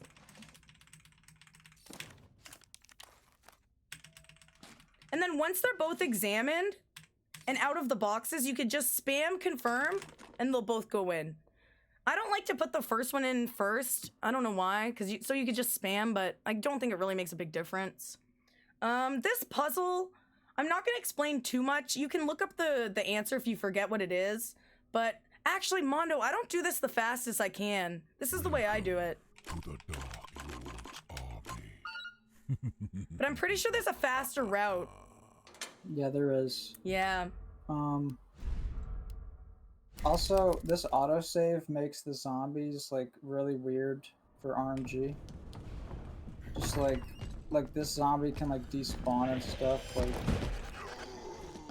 But this puzzle, if you want to do it like the fastest way, you'd have to go like one down. Like I would have to like explain it to you while you're there, because I think Right. it's better to see it, like to have like a visual image than to actually be told manual like instructions. Yeah.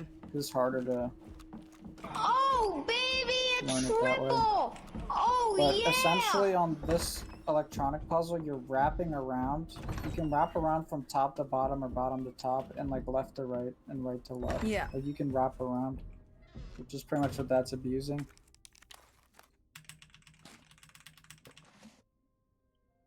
So quickly examine these. You can mash. Oh, Fred, thank you so much for the 3 months, though. I really appreciate that. How you doing? Hell yeah, new sub badge and everything. Thanks for the support, man.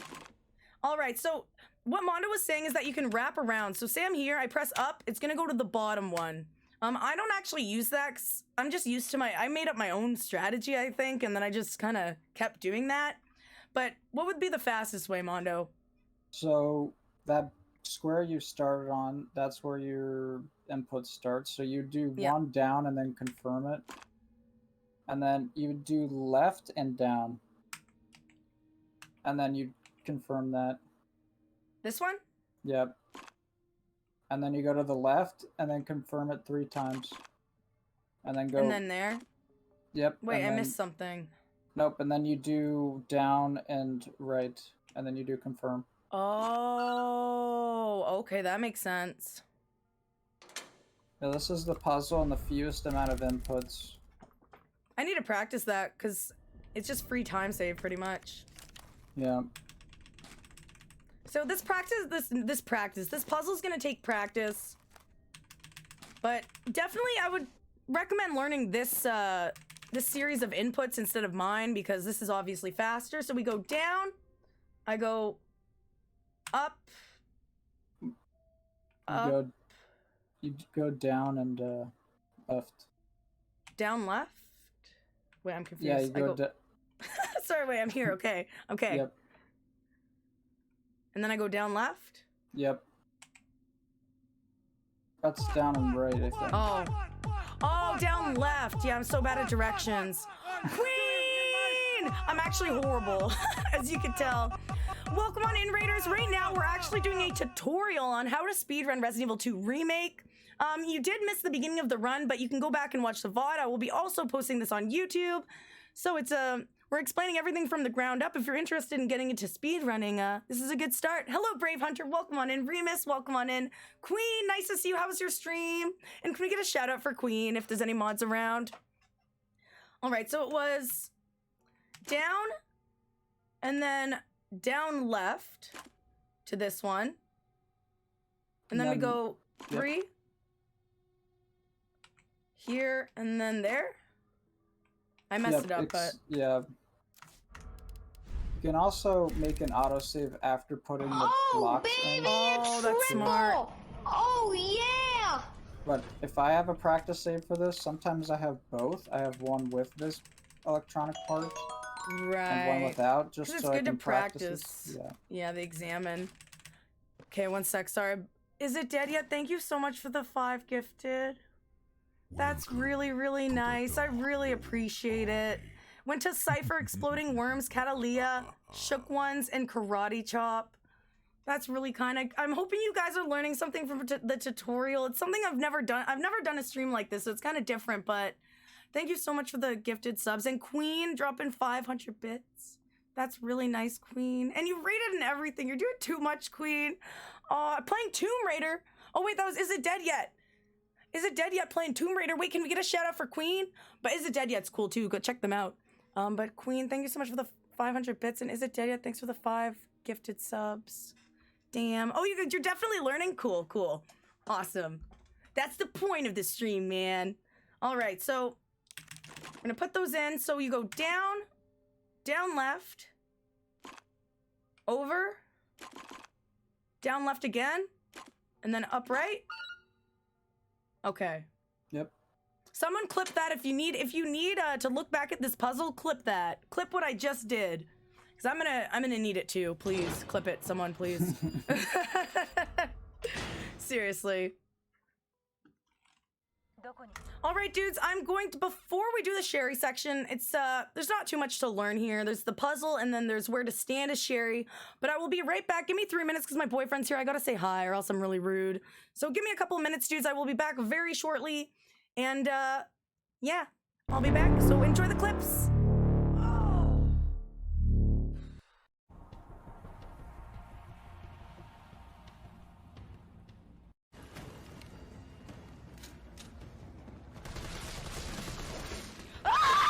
Can I make it? Don't panic.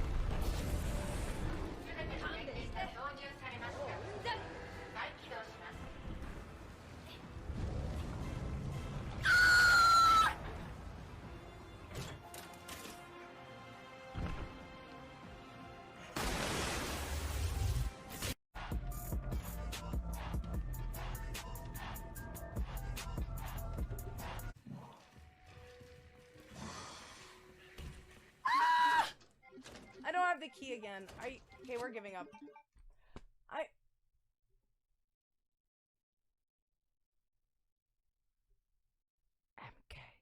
MKLVK! How are you doing? I hope you're doing well! Tell you more! More! More! More! More! You want more? More! How you doing? You know I love ya. You know I care. Just type in my chat. Apparently I won't answer you.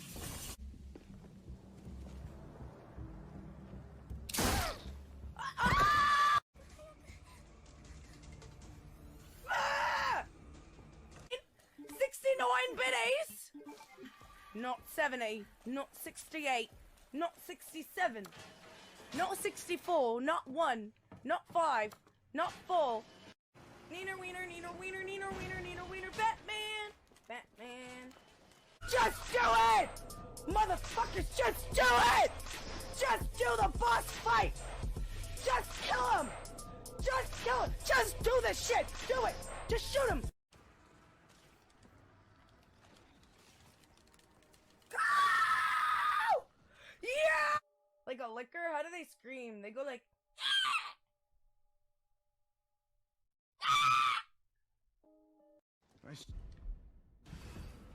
Come on, you creepy ass stalker. You Oh, I'm hurt. I should have grabbed the spray.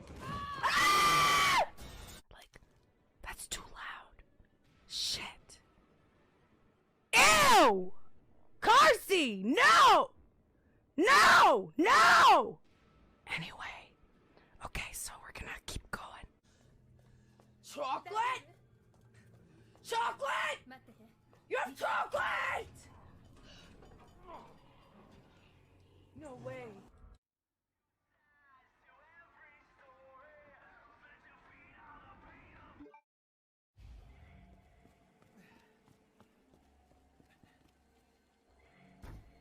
I thought I clicked it!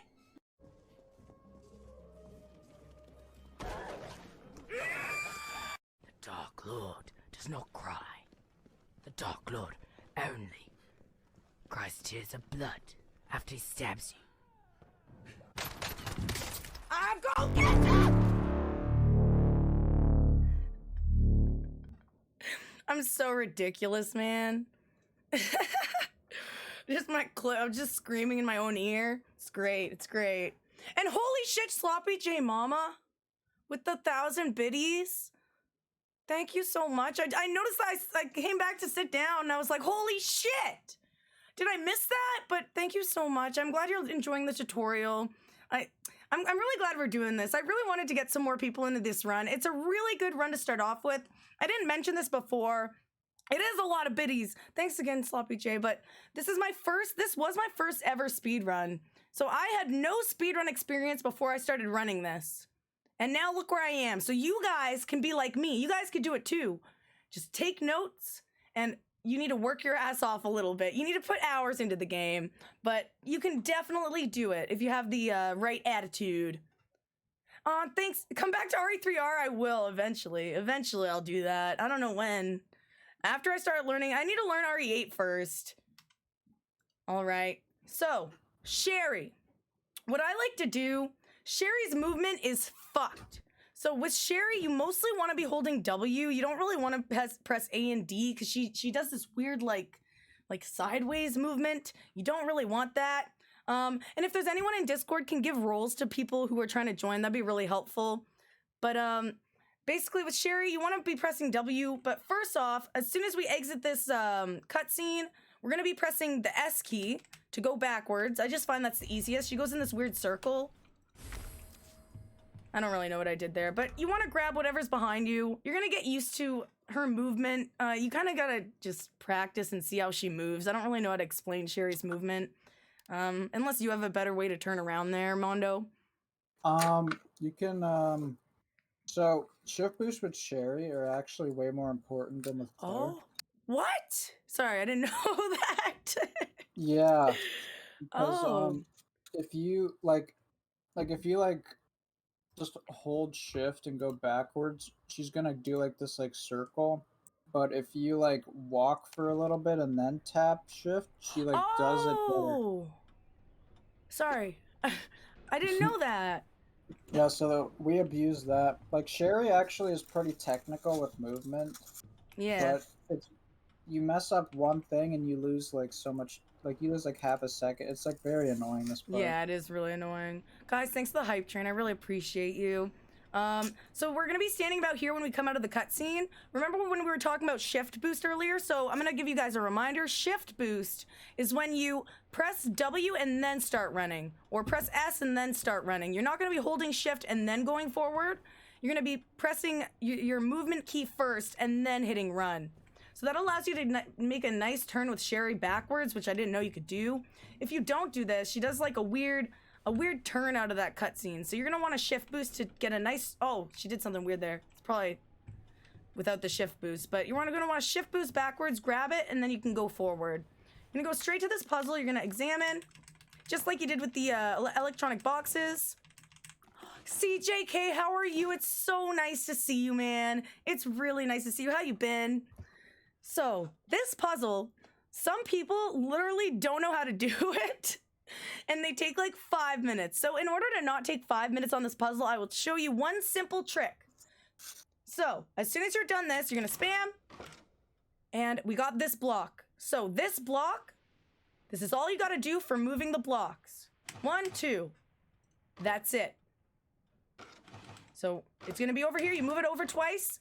Now all the blocks are in the correct order. You do not need to go like this at all. That's it. Now, the next step is to turn them in the right positions. So, the answer to this puzzle, we actually got some really good RNG here. So, you need these to line up with the sides. And the best thing I find to remember is that you're going to have the star and the square. So, you're looking for the star and the square on these two middle ones. So you're going to turn it until the star and the square is matching. This one you want to turn until it's matching the sides. And then this one you do as well. And that's it. That's all you got to do. The thing that's going to mess you up is if you move the blocks in the wrong spot. So as long as you move that first block over twice, you just spin them all until you get the right answer. And that's the right answer right there. You can also Google it. Look for a puzzle sheet. It'll tell you the answer if you forget. And then you should be good. You're gonna turn around, you're gonna use the scissors. And Dark Nero, welcome on in. Thank you so much for the follow. And dudes, the other voice on the mic, if you hear a male voice, that is mondomantra. He is fucking amazing. He's one of the best speedrunners in the world at this game. And go give him a follow. Here, I'll do the command. But seriously, go check him out if you want to see top tier running. If you actually really want to learn from someone who's very, very good, go check him out, seriously. All right, so we put the... Whoops. We put the thing in. We're gonna duck under. And I hate Sherry. Okay. This shelf, I don't really have a tip, but sometimes you can get stuck on it. I don't know if you have any tips to not get stuck on the shelf, Mondo. I do. Oh, what is it? Well, actually, there's two things I want to mention. Yeah. There's a technique. First of all, this was after you put the scissors in. There's a technique that Curtis found out that we've called crouch boost or whatever. Okay. Where Cherry, if you are walking and you press crouch, you will like boost forward for whatever reason. So if you're walking and press crouch. Yeah. So don't run? I'm saying like when you go under like the blocks or like when you go through the cardboard, like after like the cardboard gets cut down and then you go under the hole. Yeah. You could go into walk and then press crouch and you'll boost under the wall. Oh, okay. I'll try to do it. I don't know if I'll do it right, but It's kind of difficult. It's not even like necessary for beginners, but it's something important. If you want to save like a half second each time you do it, it's like useful about 2 times. still though it adds up, and it's better to learn these strats now. If you start implementing them now, you're gonna get really good once you get the practice in. You're gonna have good habits. So these little things, they might not seem like you're gonna save a lot of time now, but they are really good in the long run. What's the other tip? The other tip is I have a specific camera setup for Sherry. Oh. Like when you're at the shelf, there's like half, like the right half is like kind of like half shadow and like half lit. Yeah. I aim for like that line in the middle, and that's how I get up the first shelf. Okay. And then I spam the hotkey 2 so I can see my cursor. That's another thing you can do, because for those that don't know, you can't see your crosshair without aiming. And if you want to see your crosshair, you can also just like press a weapon hotkey. Oh, So that's really smart. So I use this for a visual cue. I see the little mouse there, and I go in between 2 letters on the wall to go up the shelf fast. Okay, wait, I'm gonna load. Sorry, it's a lot of stuff, but I want to try this. Oh, whoops.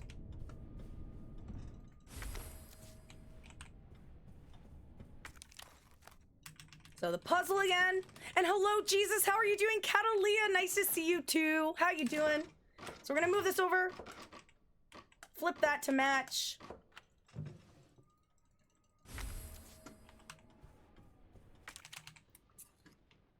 So like here, you don't have to hold run.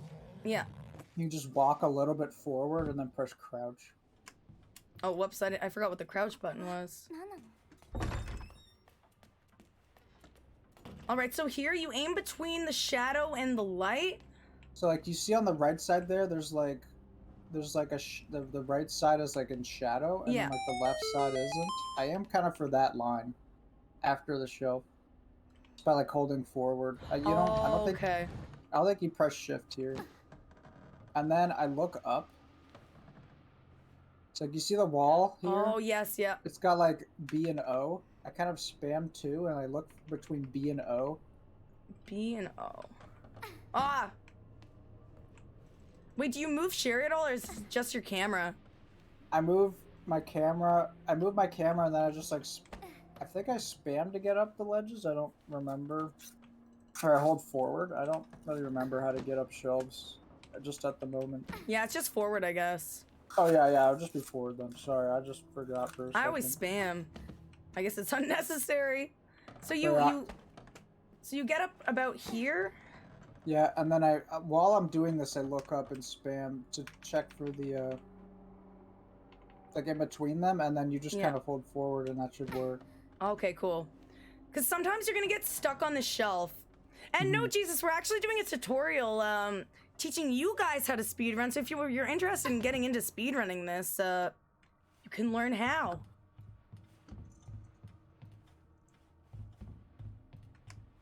Oh, whoops. I keep pressing spacebar to try to crouch. Sherry skating. Does this save a lot of time? Yes. Yes? It saves about a second each time you do it, so it's very I need to get important. better. Do you just spam each side? Yep, just like that. And Yeah. you want to be careful near the end of the stairway because sometimes you get stuck on it. And that Okay. can lose you like a second. So you're gonna be running like normal, but as you're going down the stairs, you're gonna be tapping A and D. You're gonna be tapping it like interchanging and like in a beat. Doo-doo-doo-doo-doo-doo-doo. I really suck at it though. And then be careful when you reach the bottom because you can get stuck.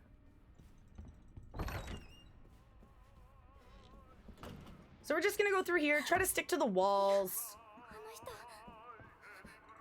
Make your lines as tight as possible. Oh, I'm glad you like them, Jesus. And do you know if it's faster to go? I see some people take this way and some people go around. I've talked with this about like with Curtis, who has Yeah. the fastest Sherry Gold. He's told me that the left side is definitely faster, and I would Okay. agree with that. So this is faster. So don't Yeah. go all the way around the table. Just go this way, and then we're gonna go grab the key. Hi, Colin, how you doing? Hello, Shrek. All right, so turning with Sherry, we're gonna get out of the cutscene, and we're gonna immediately need to go to the right. What I like to do, I just hold right, and then once she starts moving, then I move my camera. I find right after some of the cutscenes, if you try to move your camera right away, it messes up. She just doesn't go the way you want. Mhm. So I just hold to the right. I'm holding D and shift, and then I move my camera. The next turn, though, when we're on our way back, is a little bit more tricky. Oh, actually, you don't need to Sherry skate upstairs, though. Only downstairs, right? I think? Because this Yeah. is auto-scroller. Right. So say I make any mistakes, like going out the doors and stuff, it wouldn't slow my run down? Like after you grab the key, until you have to grab it again in the bathroom, like the movement here just doesn't matter except for Okay. your setup to the key. So, Yeah. oh yeah, sorry. Oh, but as soon as we're in this room, we're gonna hide behind the shelf. You just you can be anywhere here. He won't see you. Just don't poke your head out. Don't stand up. There are standing strats, but unless you're Trey, you don't really need to do it. Unless you want to juggle during your Sherry section. So as soon as he starts walking that way, we just go around. We're gonna wait for him to go around. Just don't touch him. And personally, I like to wait right here. As soon as he's there, he shouldn't see you anymore. And yeah, this is for Clary Standard. So the trick with this that I like to use as a cue, so you have to start running, but you don't want to run too early or else he's gonna see you. So I watch him and he's gonna go like this. So he's looking with his flashlight and he's gonna swing it towards you. As soon as he swings it towards you and swings it away, you're gonna run. I'll show you what I mean. He's looking. He swings it towards us, and then we go. Now, some people have trouble with this. So you can stand right here and he won't see you. You gotta be pretty much in the middle of this green block. What I like to use, though, is my foot to make sure I'm in the right position. Your foot should just be right before or just slightly touching this green mat. You should have like the tip of your toe on this green mat, and as long as you're right against this, you should not get caught. Just don't move, though. So see where my positioning is.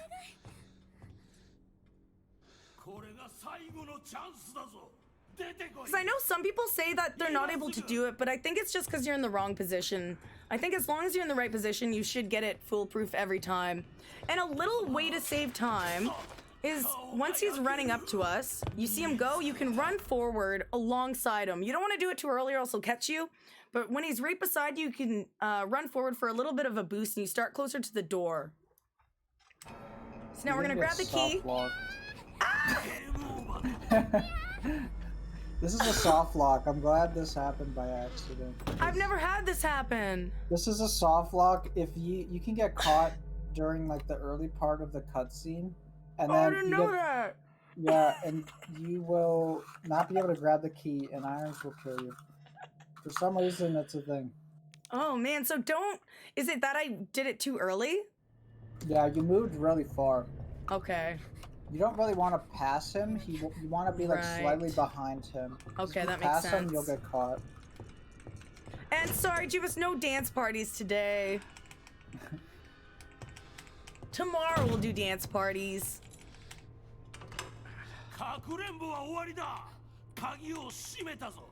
Yeah, just make sure. I'm pretty sure I lost a run one time because I accidentally stood up, so don't accidentally stand up. There is a way to do this without crouching, but even I don't do it just because, I mean, why risk the run Yeah. at Sherry? So, but yeah, the position you stand in here kind of scares me. I stand in between the two things. Oh, you stand But- here? Yeah, I stand right there. 'Cause Yeah. that just scares me. I mean, if it works for you every time, that's fine. Yeah. But it just scares me. And I guess it doesn't really make a difference because you're waiting for irons anyway. Yeah. So he swings his flashlight, then I go. You gotta wait for that swing. If you go too early, he's gonna catch you. So we're right in the middle of this. Our toe is touching the mat. And I'll make sure not to soft lock it again. Jeez.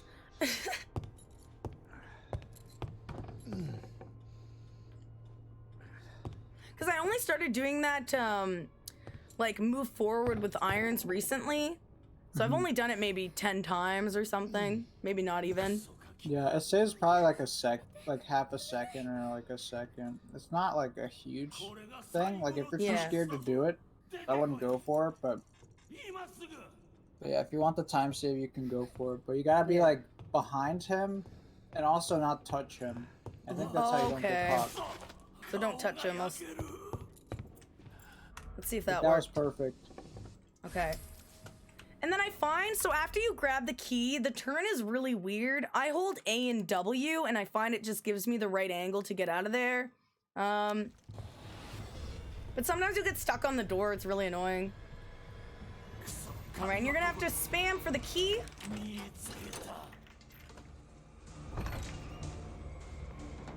And then we're gonna want to Sherry skate again. Oh God, see, I suck at it. Yeah, like that. What happened right there, where you like thrust into a fence? That's what happens if you like mess it up. I guess you do it Yeah. too late.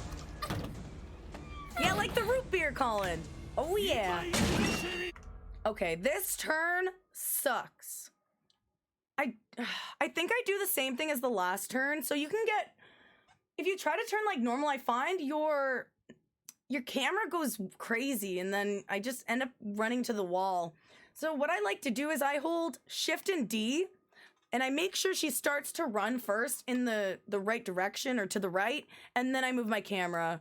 So we're gonna hold to the right and then move the camera. I find that helps with the turn. Aw, Commander, Have thank some you so more much for bits? the 100 biddies. I really appreciate that. And it's nice to see you, man. Is there a tempo for Sherry skating? Is there a song you do it to, Mondo? Staying alive. Sorry. Not like CPR or whatever like that, but I guess it's more practice. yeah. I mean, Yeah. I just try to do it as fast as possible, because like you just want to just completely avoid that animation where she's walking. Also after the door with irons where he does like the rip off like here's Johnny thing. Yeah. You can also just like hold S and D and then you wait and then you press shift and then you'll move very smoothly. Oh, okay, that makes sense. Yeah. Because I think Just- I normally don't shift boost. Like I need to get Mhm. used to that. Yeah, like on Sherry it's huge because Yeah. the direction you go in is very dependent on that. So yeah, remember to practice your shift boost, especially during Sherry, because it'll save you a lot more time. And she moves a lot better. Just practice them in general. Okay, after this cutscene, you're gonna be spamming confirm. You're gonna grab the key and immediately quick turn. That door is kind of tricky, but as long as you're pressing S and you turn your camera right, you should be okay. Now we're gonna go through here. Do not take too tight of a turn or you're gonna run into that. I do that all the time, so take kind of a wider turn. And we're gonna go this way. Now, if you left this herb last time, you can pick it up if you need health. But I have an herb, we're fine. So we're just gonna go here and down the elevator. This part is pretty straightforward. It's just a lot of running until we get to the dogs. Where does it auto-save before the dogs? Do you know? It auto saves right before you put in the key card. Okay, that's not too bad. I'm just scared to save and like destroy the game again. So as soon as you put in the key card, I actually had no idea why people did this until I tried not doing it, and then I got punched by Mr. X. So Mr. X is right behind us. If you don't do anything and you just wait at the gate, he's gonna actually run up to you and punch you. You do not want that. So as we're waiting for the gate to open, we're gonna turn around and we're gonna bait his punch like that. So all that's gonna do is gonna buy us enough time to get under this gate, and he won't punch us. Be careful not to bump into these stupid fucking yellow things. And then just take a straight line as much as you can over to this door. Now there's a zombie here. You don't have to worry about the one you see right now, but there's another one, and be ready to shoot him in the head. If you don't shoot him, he's probably gonna grab you, but if you do a nice shot like that, you're free to go. Welcome to the dark. Cornel, welcome on in. Thank you so much for the follow. All right. Now we're gonna go down here. This zombie is usually free. If she bites you, it's not your fault. It's not your fault. Just try to stay away from her. Take the turn tight, and you should be fine. All right, now the dog section. I'll kind of explain it as I go. But the second dog that we see, there's a couple different things he can do, so we'll see which scenario we get. So stick around the car. I kind of slowed down, but that's okay. You want to be slightly to the right of this dog. You don't want to be too much in line. I find being a little bit to the right is better. If you go to the left, I think he can bite you. So just take your line slightly to the right of that dog. You should be fine. If something goes wrong, shit game, I don't know why I bought it. Yeah, there's also that. So the next dog, there's about 3 different things that he could do.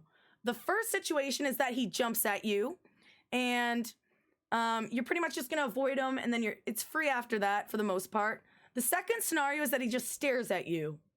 That's it. You get past him and he doesn't do anything. He just stands there. Third scenario is he stares at you, but then at the last second he's gonna turn his head. And if you ever see him turn his head, then you know you have to do a quick turn right away. I'll show you what I mean. So we'll see what we get. So the dog's staring. Did he turn his head? Then I quick turn here in that situation. If you don't quick turn against the car, I think he can grab you. Do you have any more tips for this, or am I explaining it right? That was pretty like accurate. Instead, but you don't have to quick turn. You can just hug far right instead. It depends on preference. Because like this dog, that RNG is like really like bad on like B. If he turns his head at the last second, like second run, if he does that, I would just hug right. Okay. Like a bit farther right than normal. But yeah, I agree with what you're saying. Okay, cool. And Mao, thank you so much for the raid. How are you doing? Welcome on in. Hello, Crusted Shrimpy. Hello, Mao. How are you guys doing? We're doing a speedrun tutorial for Resident Evil 2 Remake. We're about halfway through the run, I would say. I say, at least for me, mentally, after the Sherry point is about halfway. So, but feel free to go back and watch the VOD if you want to learn the full run. And yeah. I might actually load, because I want to see if we can get the dog to jump at us. Welcome to the dark. And Dark Mist and Harry, welcome on in. Thank you so much for the follows. And dudes, the other dude who's talking to me is Mondo. He is one of the best speedrunners in the world. You want to go watch some awesome content, go check out Mondo Mantra. Is it Mondo Mantra or Mantra? I say mantra, but mantras, I think that's actually the right way to say it, but I like mantra. I don't know. Yeah, I pronounce my A's different, like, for every word, so I wasn't sure. So make sure you bait the punch there. I'm only gonna do this section one more time. Actually, I should have done the whole dog section now that I think about it, but it's too late now.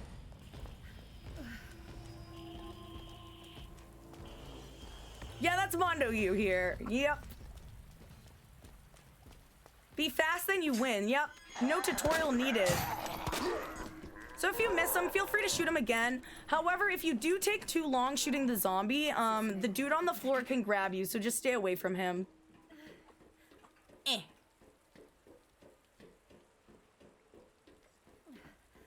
I know you're going to mention this when you get there, but the Yeah. dog after the zombie that you have to shoot. I've found something, once again, something that Curtis told me, you know? That's why I always Oh. say, when in doubt, like, watch Curtis, see what he does. Yeah.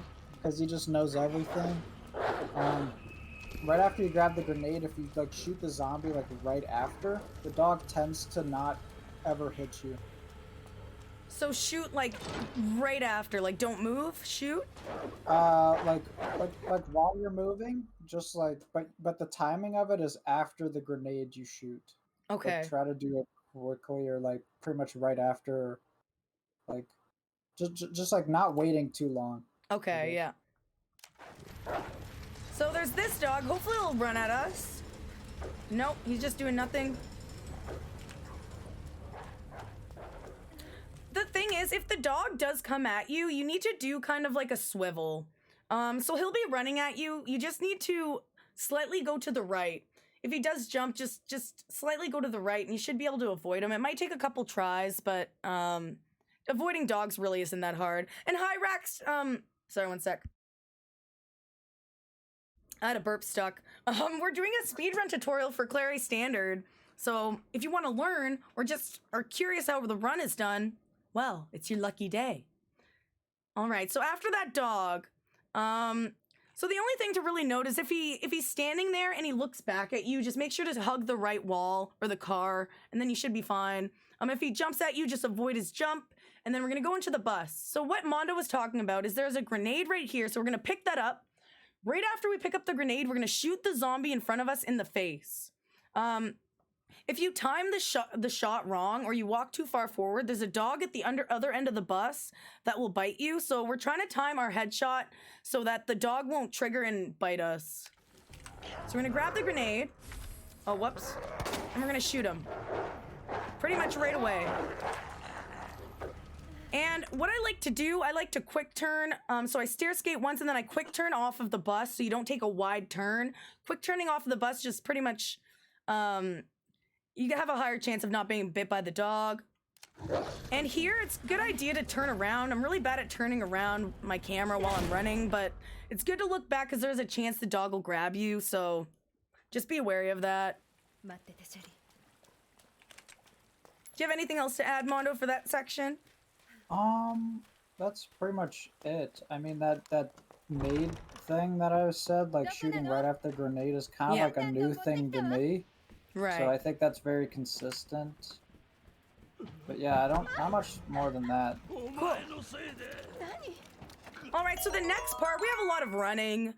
This part's pretty straightforward. Just take note of the routing. Obviously, going the wrong way is going to take longer, so make sure you're going down the right hallways, taking the right turns. The more you practice, the route will just become ingrained in your mind. So, Darlie, how are you? Thank you so much for the 30 bits. Oh no, I lost almost everything. I wanted to be a better speedrunner. Well, wait, what do you mean? But Darlie, it's nice to see you. Thank you so much for the 30 bits. And right after that cutscene, you just exit out of it and quick turn around him. This ladder is weird. See, if I'm standing here, I can't interact with the ladder. You have to be like over there more. So sometimes if you're at the edge, you're gonna be, oh God, stop, Claire, get up. I'm kidding. Why? Hey, wait, walk really slow. Okay, we're free. It's so easy to get stuck on it, but yeah, if you're here, you're not gonna be able to interact. So you want to take this angle. You want to go around and get towards the front where the ladder actually is. If that makes any sense. So if you're wondering why you're getting stuck, it's probably because you're on the wrong side. This part's straightforward. You just stair skate. Try to make your lines as optimal as possible. I like to quick turn here.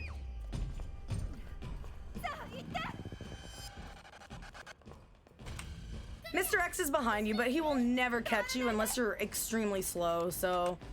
What I don't get, though, is how he doesn't catch Sherry, but whatever, there's plot armor for that. And if you're curious what happens to Mr. X...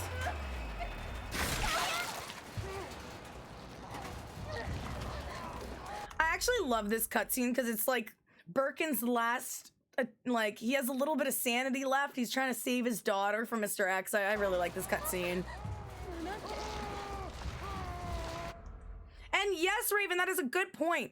So in the next section, if you do it right, so remember when I'm running away from Mr. X, the part we just did, if you do it fast enough, you will create an audio glitch in the next part, and Claire will just keep talking when she's not supposed to. So that's when you know you're really fast, if in the next part you're hearing like a weird audio glitch.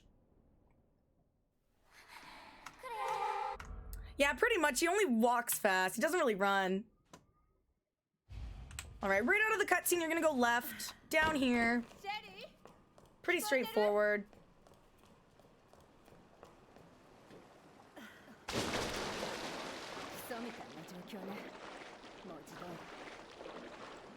And just keep your lines as tight as possible. This is just running.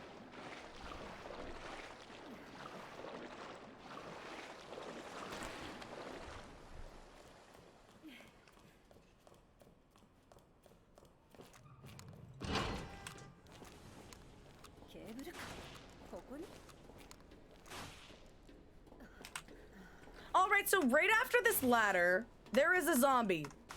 Be ready.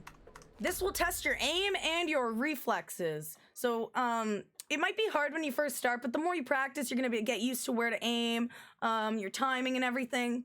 So go into the door, you're gonna immediately shoot the zombie in the face. Immediately. And then after that, just take the line that I'm gonna take after, and you should be free to get past the other one. So get in there, just shoot him, and you're just gonna take pretty much a straight line to here. And if you're fast enough, you should not get grabbed. That's pretty much it. You just shoot him and then run forward. Out of this cutscene, you're gonna go left, hit the lever. You have a little bit of a break to breathe. What I do like about this run that makes it very beginner friendly is if you're not used to going an hour gaming without breaking, you can pause for a minute, catch your breath, and then keep going, or watch a cutscene. The mods might hate you, but you know. Aw, Dingy, thank you so much for the raid. How are you doing? Welcome on in. Currently, we're doing a Clary standard tutorial, so it's teaching you guys how to speedrun. If you're interested, well, it's a good time to watch, I guess. And Kiki, how are you doing? ATP, thank you so much for the follow. Welcome on in. All right. So we're gonna go. The one thing with this bridge is that there's like invisible walls here. So be careful, you can't turn too sharp, like I'll show you. If I try to turn too sharp, I'm gonna run into this invisible wall. See how Claire slows down? Remember how Claire slows down when she gets up to a wall? So just really be careful to not quick turn too early. You wanna get past here and then quick turn. If you do it too early, you're gonna run into that wall. And we're gonna go down here. I didn't mention this, but when I picked up my grenade, I picked this up in the bus. I actually wanna put it down here. I like to put it way out of the way. I usually use my mouse for that, but there might be a faster way to do it. But I like to move it way out of the way, way down here, and then your first slot is open when you come up to here. So we just spam, turn around, and we're gonna go here. I'm gonna make an autosave. Okay, this part a lot of people have trouble with, and I'm doing great. Dingy, how are you? And if we have any mods, can we get Dingy a shout out, please? Sorry, I need water. I'm a thirsty bitch. So a lot of people have trouble with these zombies on the stairs. There's one trick that actually I didn't know for when I first started speedrunning, but once somebody told me and it made it a lot easier. So we're gonna go in this door. We're gonna go down the stairs, but stick to the left. Stick to the left of the stairwell. So there's one zombie here. We're gonna be shooting this guy in the head. As soon as his head pops up, as soon as possible, you wanna shoot him. There's actually another zombie over here. But since we're so against the wall, he can't see us, so he doesn't trigger as early. However, if you take the stairway down the right, this zombie over here, he will trigger earlier and he's way more likely to grab you. So as long as you go down the left side of the staircase and shoot this guy and just be fast, you should be fine. Going down the right side is way harder. So if you find you're having a lot of trouble, make sure you're going down the left side. So we're gonna shoot this guy in the face. And I was slow, so he grabbed us. But relatively, it should be fine as long as you keep on the side. Hopefully this doesn't mess up the, anything.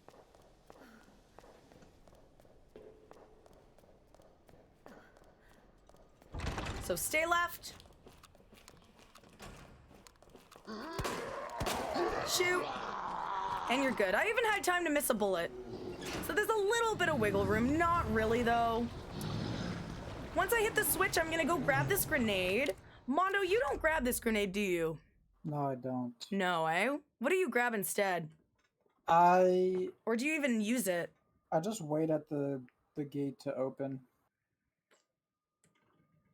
Do you only use one grenade in your run? Yeah, only for G2. Oh, right. Because I throw one in the sewer. Or not in the sewers, in the labs. I'll probably show them how to get rid of the zombies. But, yeah. That is not a bad thing to do in this route, because DA is not as important with the spark shot. But, right, like, if okay. you're skipping spark shot, you can't go for that grenade. That makes sense, okay. So I grab that nade, we go up here. Random fact, in the Cantonese game guide for our OG RE2, Leon is named as Leon Scoot Kennedy, and the Birkins are Berlicken. That's funny. Scoot Kennedy. All right, once we're up here, there's another pouch. This is pretty much another free pouch you can grab. You're not gonna lose much time because it's on your way. We grab that, and then we're gonna immediately go out the door. So grab it, go out the door. We're gonna grab this. I just let it go into whatever slot is open at the time.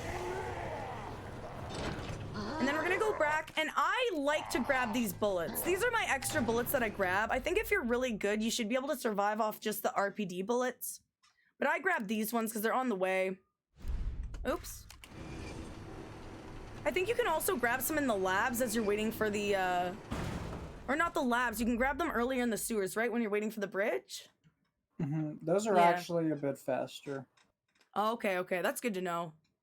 So, I didn't show you guys, but there's these bullets. So, you know when you're waiting for, you hit the lever, you just passed the map, you got into the sewers. You hit the lever, you're waiting for the bridge to come over.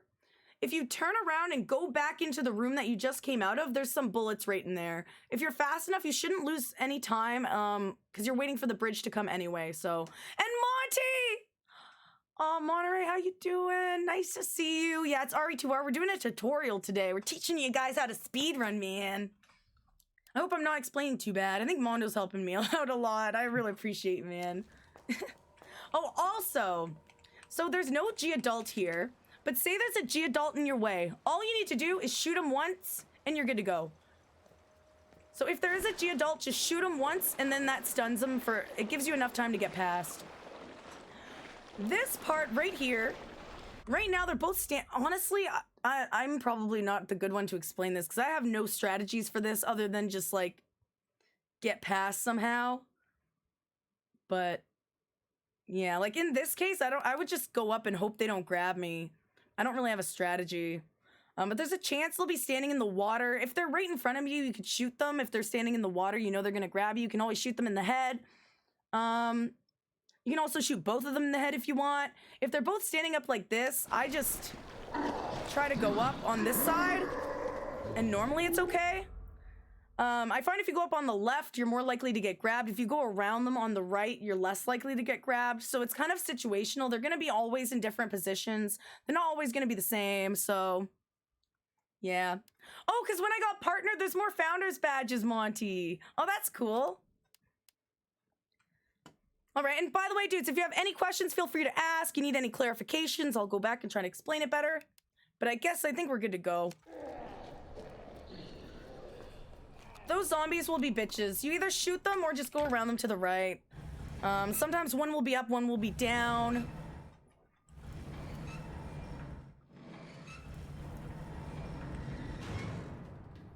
All right. Now this part is actually a lot easier than it looks. We're gonna be having to get past the G adults.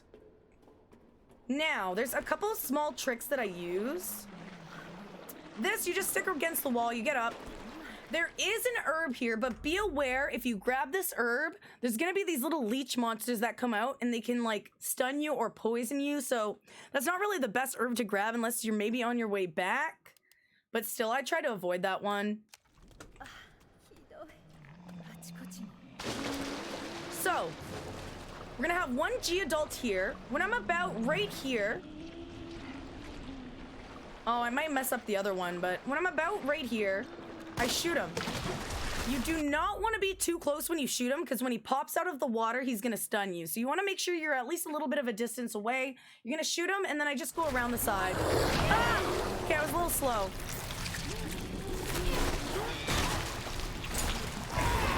Let's see if I can show you the other dude. So this dude is relatively easy to get past. The only thing is, there's a wall right here. See this wall? Do not touch the wall. Ow. I find if you touch that wall, it triggers him to grab you. At least in this scenario. Whenever I touch the wall, he grabs me. If you're close to the wall but not touching it, you should be fine. I'll show you guys again. And bye, Ollie. See you later. Thanks so much for hanging out with us. Alright, so we start here. Kind of sucks, but I could show you. We'll probably have a different zombie placement, maybe. I personally like these bullets, but you can grab some earlier. As you're waiting for the bridge to go down.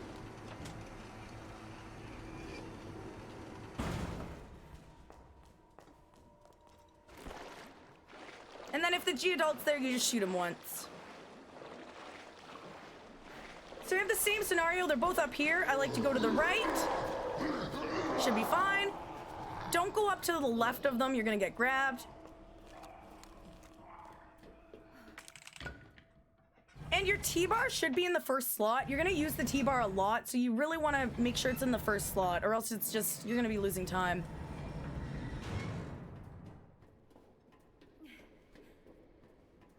Do you think it would be fine if I auto-saved here? I'm always scared. We'll try it.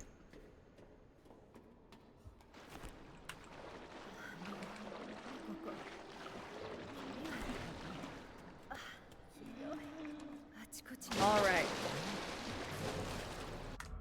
I eat them interchangeably. I take a bite of burger and then I take a bite of fries. Good question, Alpha. How you doing? Alpha 007.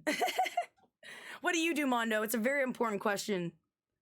I feel like I'm the same. Like I'll just like I'll eat something. Like if I have a drink, I'll like eat it and then drink and eat. Yeah, I'm the type of person who takes a sip between every bite too. I don't know about you, but It's like max value. yeah, exactly. And Moon, how are you doing? Dischain, welcome on in. And they are a bit easier on Claire. I am doing the spark shot route, so on the way back, you should have no problems. You just shoot them with the spark shot. All right, so this dude, when I'm about right here, I shoot him, go around. You don't want to shoot him too early or else he can grab you. And do not touch the wall. As long as you don't touch that wall to your right, you're fine. Just don't be too close to the G-adult. Don't be too close to the wall. Don't touch the wall, and you're free. If you find you're getting grabbed a lot, you're probably touching the wall or you're too close to him.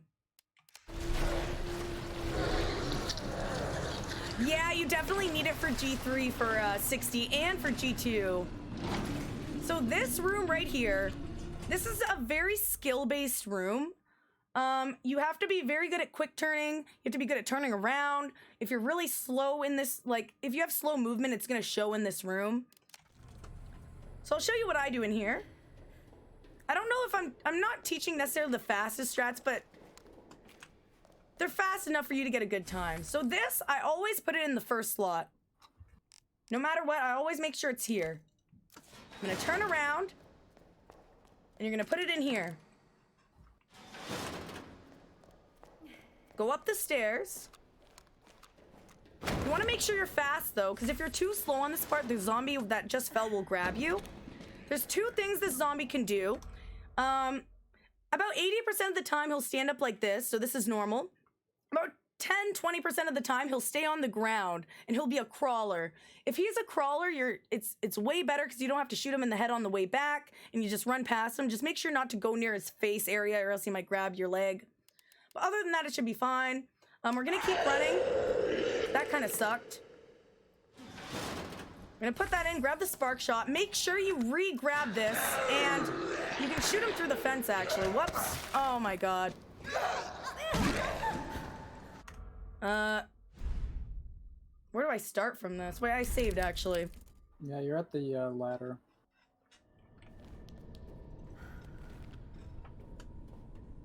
Normally he doesn't run after me like that. I think it was a little bit slow. Did you see how he like lunged after me? And hello, Puoft, how you doing? Alex, not much is new. Well, teaching speedruns, that's new. Shoot him, stay away, go around him. Do not touch the wall.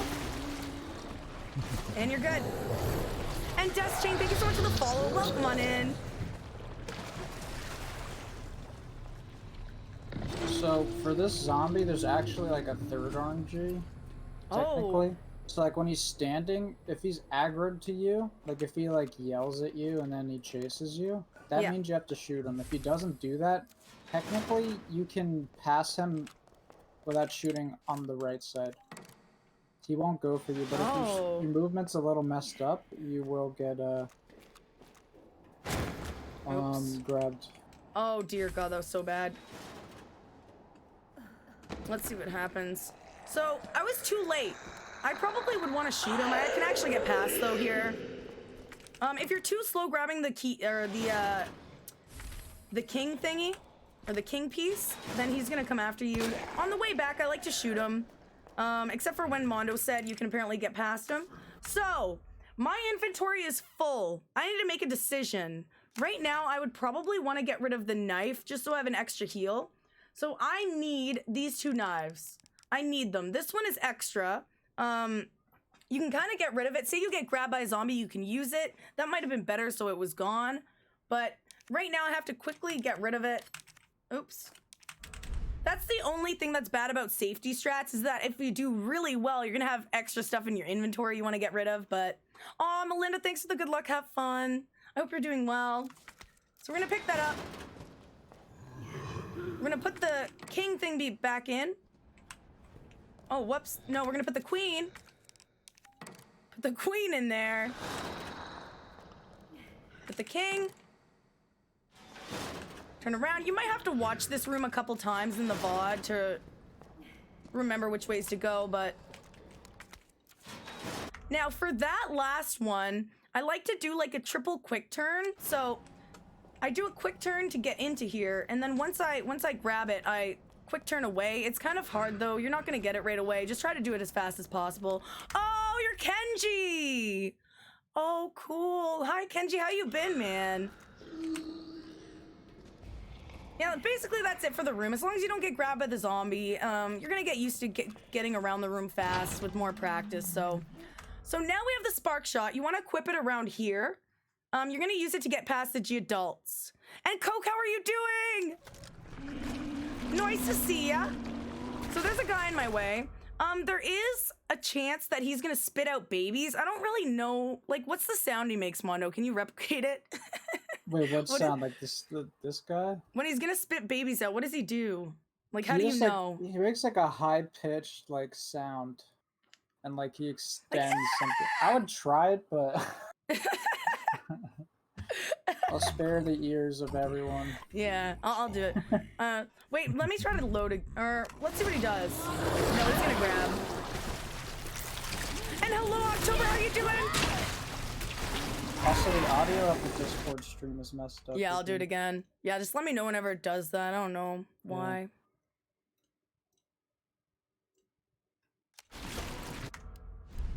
Pretty sure there's a save right here. Yep.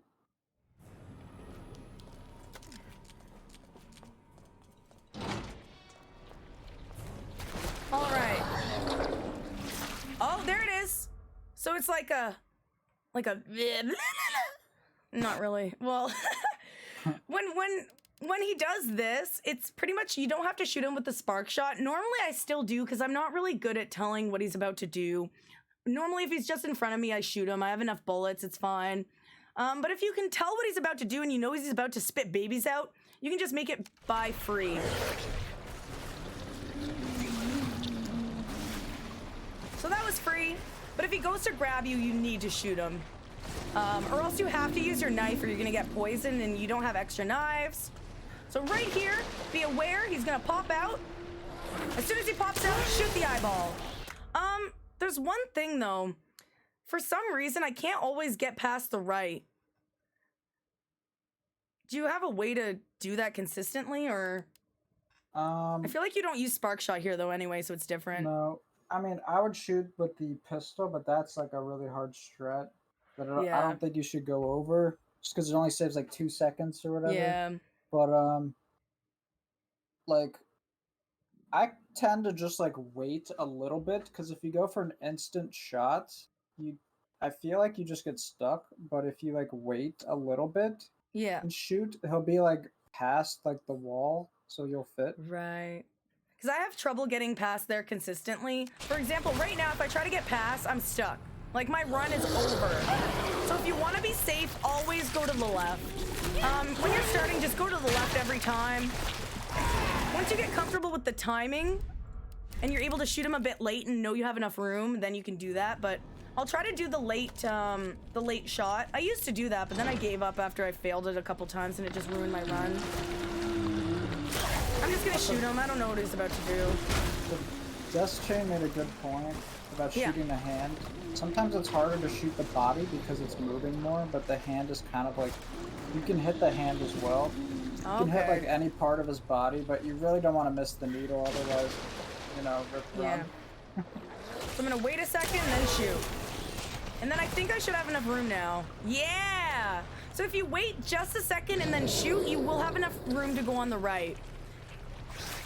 But you have to do it properly. I think if you shoot too late, it can mess it up. All right, so we're gonna go this way. This is usually pretty straightforward. There might be a zombie near the stairs, but all you do is just go around him. I'll show you what to do. So you're gonna go up here, stick to the right. You don't wanna get grabbed by him. There could be a zombie right here, so he's right there. Just stick to the left of the staircase. Most of the time you should be able to get past. And hi, Loomis, how you doing? If he's standing in front, most times I think that going around to the left, it usually works. Just take a wide line and stick to the left. He's good. As long as you're by his back, he's just gonna miss you. I do speedrun RE3. I speedrun both the original and the remake. All right, and we are at the best boss fight ever. Yay. Okay, I didn't explain this. So we're going to the box. This is how you remember what items to put back. Everything that is red except for your bullets, or pink. So we're gonna get rid of the pink key, we're gonna get rid of the red heart key, and then we're gonna get rid of this. That's pretty much all you need to get rid of. You keep the rest and you exit. Right here, we're gonna spam confirm because our queen key is in the right slot. Pick this up, you're gonna put the king. And if you forget which order to put them in, just Google it. Grab this one, we're gonna put, what is this? The rook? The rook? Mm-hmm. Yeah, we're gonna put the rook in. I'm not good at chess. We're gonna put in the horse or the knight, and then put this in.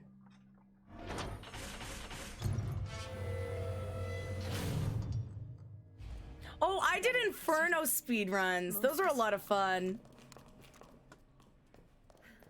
All right, so there is a safety herb here. I always, personally, I still like to have an herb when I go into G2. If he hits you, I don't want to be leaving in danger because there's no health for a while, so I like to grab this one if I don't have any. Right now, remember to equip your grenade. You're gonna need that soon. I'm gonna make a save right here. Hi, Flannel, how are you? All right, we're gonna go in here. Puzzle's pretty straightforward. You hit the first two, then the last one. Now, this is a part that a lot of people have trouble with, is the grenade. So basically, right now, G2 is hiding in the ceiling. He's not gonna come out unless we damage him. So we need to damage him really quick in order to get him to go to this door. Now, after we exit out of the puzzle, we're gonna immediately quick turn around. And once you're about this far, you're gonna have to practice this a lot because you don't want to mess this up in the run. You can lose a lot of time here waiting for him to claw down from the ceiling. So we're here, turn around. When we're about here, I hold my grenade, walk backwards, and throw it down. If you did it right, his hand will come down right before or at the same time that your grenade goes off. So you don't want your grenade to go off before his hand comes out, or else it's not gonna work. You need to make sure you're throwing it and timing it properly so that his hand comes out and then it explodes. Because then G2 is in the room with you and it'll actually damage him. All right, so I might actually do that again. Because the grenade throw is very important. If you, like, I'll show you what happens when I mess it up.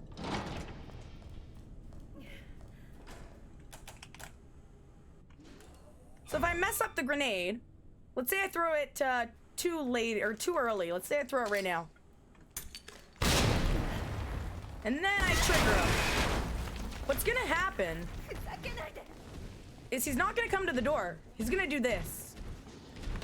He's gonna do that. You do not want to see, if you see his claws coming out the ceiling, you did something wrong. You fucked up. This is not what you want. And also, underhanding the grenade makes it more consistent, in my opinion. So you don't want this to happen. If this does happen, you can, if you have extra bullets, you can maybe shoot him, but you're pretty much waiting for him to come down. Yeah, not what you want, Flack. Not what you want. So we're gonna do this. I'm gonna turn around. As soon as I'm about this far, you want to be right before this hose. I'm this far, we're gonna throw it and walk backwards. I didn't throw it far enough though, I don't think. So you're aiming actually to put it over here. Oh, it worked. But yeah, you're aiming to put the grenade over as far as you can. And once he's coming through, you're gonna line yourself up around here and just press forward and wait for him to come through. Okay. This part is very dependent on how fast you move down this hallway. This looks really easy coming like on the way to G2, but you actually really need to be careful not to slow down. If you slow down, G2 is gonna catch up to you and he's gonna swing before you jump down. You do not want that. You want him to come down as soon as you jump down. I'll show you what I mean. So let's say I slow down a little bit. You want a quick turn here. The first turn I don't quick turn. This turn I quick turn. And then I quick turn again here. And you want to take a bit of an angle or else you're going to hit that hose. And the hose is going to slow you down too much. So see how he swang? That is bad. You do not want that to happen. However, there is a safety strat you can use if he does do that. So what we're going to do, we're going to hit the button. And since he slashed at us, that's bad. So we're going to pull out our spark shot, which normally you would not use during this fight, except for in the situation where he slashes at you. Since he slashed at me, I'm going to aim for his eyeball. And then we're going to take him down this way. So actually, I should explain this first. The goal. So I have my SRT. You really want to have the SRT for this boss, or else you won't know how much health he has left, and you don't know how much more you have to damage him. But you want to get G2 to under 50% health. I think if it's at exactly 50%, it won't work. You need to be like 49.9%. It needs to be under 50% when he gets hit with the crane, or else he will not die. So make sure when he's about to get hit, he's under 50%. If he's right over 50%, you can maybe shoot him once with a handgun to get it under, but make sure he's under 50%. And hi, Sammy, how you doing? All right, since I spark shotted him in this situation, we're gonna run up and just knife him. Oh, God. Oh, I didn't explain that. So, before you go into the fight, equip your knife. Oh, no. Ew. Do you have a backup save for this? Yeah, I do. Okay, good. Because Yeah, I or was else we're panicked. screwed. I was like in my head, I was like, uh-oh. I was like, I don't know what's gonna happen. Yeah. I don't know what my DA is, but I think it's fine.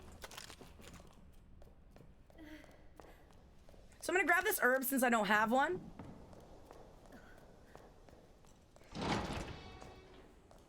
So, in this situation, there's 3 different situations that'll happen. The one that shouldn't happen ever if you're good is that he'll slash and you'll have to use the spark shot. But basically what you do there is he's gonna slash, he's gonna jump down, get far away from him, use the spark shot. Once he's down, you knife him. You hear you're gonna hear a beep. That means the button is ready for the crate. So as soon as you hear that, you go back, press the button, then knife him again under 50% and just get him hit with the crane. The latter part of the fight, though, is pretty similar throughout all the different situations, so I'll show you guys what I mean.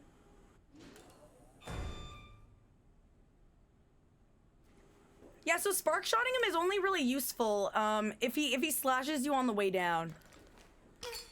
Throw it as far as you can. I don't know if that was far enough, but yeah, it worked. Equip your knife right here. If you don't, you're gonna screw yourself over. I did that in my PB run. So run, I don't quick turn here, I just do a manual turn. You wanna make sure this is really fast. Quick turn. You wanna quick turn again, but make sure you don't get stuck on that hose. You wanna take a bit of an angle here. I'm glad you like them, Sammy. So he did not slash, that is good. This is what we want to happen. Now there's two things that could happen here. I'm gonna pause. All right, so as soon as you hit the button, what you're gonna do, you're gonna bait G2. And once he's baited, there's two attacks that he's gonna do. He's gonna either do a quick attack or a slow attack. When he does the quick attack, he's gonna do like this lunge and he's gonna be stunned for a second. Basically you just knife him right away and then it's pretty easy. If he does the slower attack, you have to wait for him to get through his whole attack. I'll try to show you what I mean. So we're gonna bait him. So he's doing the slow attack. And you can tell it's pretty much by sound cues. If he's gonna do the fast attack, he goes, "Bleh!" So that's the fast attack. If he's doing the slow attack, you just hear his arm go, so that's the slow attack. If he is doing the slow attack, you need to grab these items over here while he's doing it. So when he's doing the slow attack, grab these items. When he's doing the fast attack, you attack him right away. This is the slow.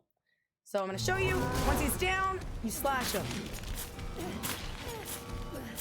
I'm really bad at slashing though, but pretty much just try to hit as much of him as possible. Once your knife runs out, you wait for your knife to break and go hit the button. Now, this is when you want to be looking at how much health G2 has left. He is 57.8%. We need to get him under 50%. So we only need to knife him as many times as it would take to get him under 50% health. So I'm going to knife him some more until he's under 50%. There we go. And this is a little bit of a tricky part. So you're going to lose a lot of runs to this to begin with, but I'll try to explain it as great as possible. So you're going to stand about this yay away from him. You're going to stand still, face him. As soon as he's here, you're going to wait a second and then run. You can't run past him. Like, you pretty much have to wait for him to start to attack before you start to run, because if you just start running, he's going to turn around because he hasn't started his attack yet. He's just going to turn around and hit you. So you got to wait. You got to wait there until he starts to attack and then run. If you do it too early, he's going to turn around and ruin your fight. So it should look something like that.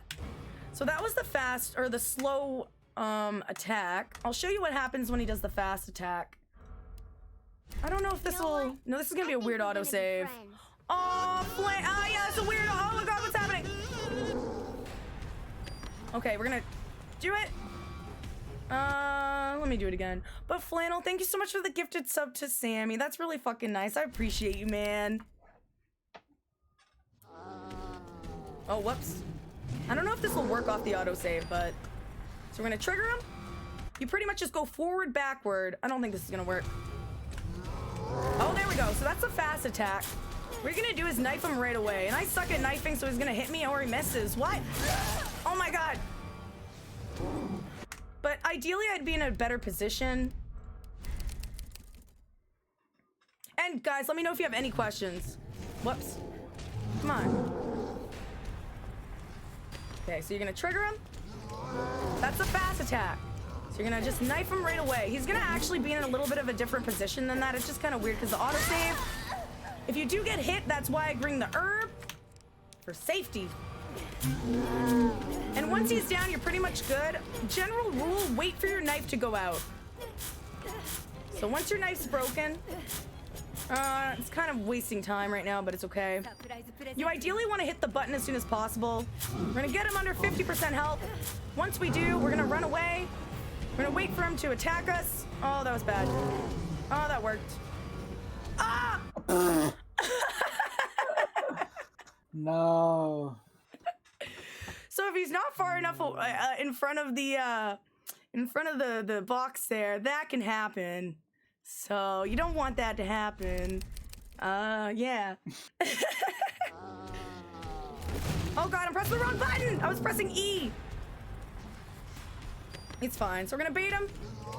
So he's doing the fast attack. You attack him right away. Right away. You don't go grab those items. You attack him. Attack, attack, attack. Keep attacking.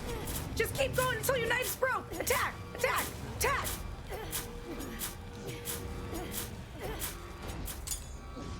And then the button should be ready. Bam! You hit him some more. Get him under 50% health. Oh shit! Oh shit! Oh shit! Oh shit! Oh shit! Ah! That was weird. Oh my god. I had a feeling it was gonna happen again. My timing's kind of off right now. I don't know if it's because I'm starting from the autosave or because I suck, but either way. From the autosave. Yeah. You're not doing anything wrong. Alright, so you're gonna trigger him. Oh, wait. Hello? Are we doing the oh god. I might just start over. I might just start from the save. There we go. Yeah, if you wanna like learn this game, like anyone who just wants to learn this game, make the save at G2 and like load the save from you made before, because the game makes you an autosave at the like, in the boss fight, and it's not really accurate to like real behavior. So like everything's gonna be messed up. So that's why I like the trainer, because you can make a save like right before doing this puzzle or like right after the puzzle. Oh, can I do it right now? Yeah, you can. Well, actually, but it'll you have to it'll make be it overwrited because I'm using autosaves. Wait, can you go on the trainer and set the save off of autosave and put it like as like a manual save? You can change the save slot. Oh, I see. That's how you save like perma save with the Oh, trainer. okay. I think that should be good. Save. I don't know if it mattered I was in the menu. I don't think it does. So the trainer, you can save pretty much wherever you want. You don't want to save around enemies because it can mess it up. Yeah. But right now I don't have to do all that running before G2. I could just save right after the puzzle and practice from here. Yeah, Hi, Roni, how you doing? Sorry. If you set, that's fine. If you set up hotkeys, you can also just automatically load from the save, so you don't even have to like go into the menu or anything. That's like the benefit of the trainer. I think the trainer's like essential for this boss because it's so tedious to practice. It really is. I almost hate practicing it just because I had to run so far. Right, so you're about here. You throw the grenade as far as you can. Trigger them. Make sure to trigger them before the grenade goes off. Switch to your knife. Aw, Roni! Thanks for the good luck. And console is completely different for this. If you try this strat on console, you're gonna die. So quick turn. Quick turn. Make sure not to bump into that yellow thing. Into the wire. And remember, if you hear him swing, you're gonna want to hit him with the spark shot. Otherwise, you do this. So he's doing the slow attack. You can tell he's doing the slow attack because he didn't jump forward and go, "Rah!" So since he's doing the slow attack, we're gonna grab these things. We're gonna wait for him to be done. And then we're gonna start knifing him. Oh God, come back. And you're gonna knife him till your knife is out.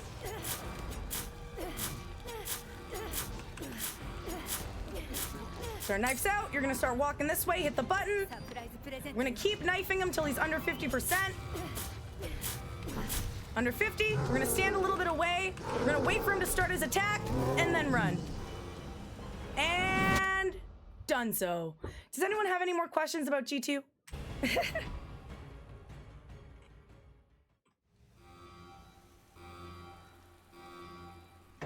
So last minute time for questions because I'm gonna go pee and then we're gonna move on to the labs. We don't have too much more to go, guys.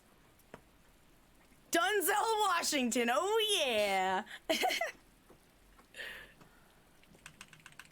This is taking like way longer than I thought it would, but it's fine. At least we're going in depth. There's no questions about anything? We're good to go?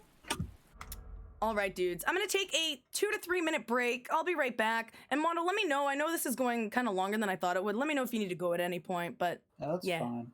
Okay, cool. I really appreciate your help. I think everyone appreciates it too. Learning a lot. So my runs are going to be so much better too. I'm excited. Yeah.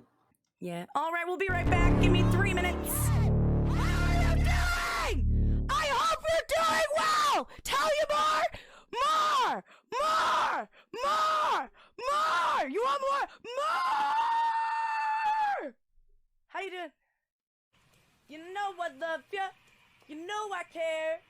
Just type in my chat. Apparently I won't answer you.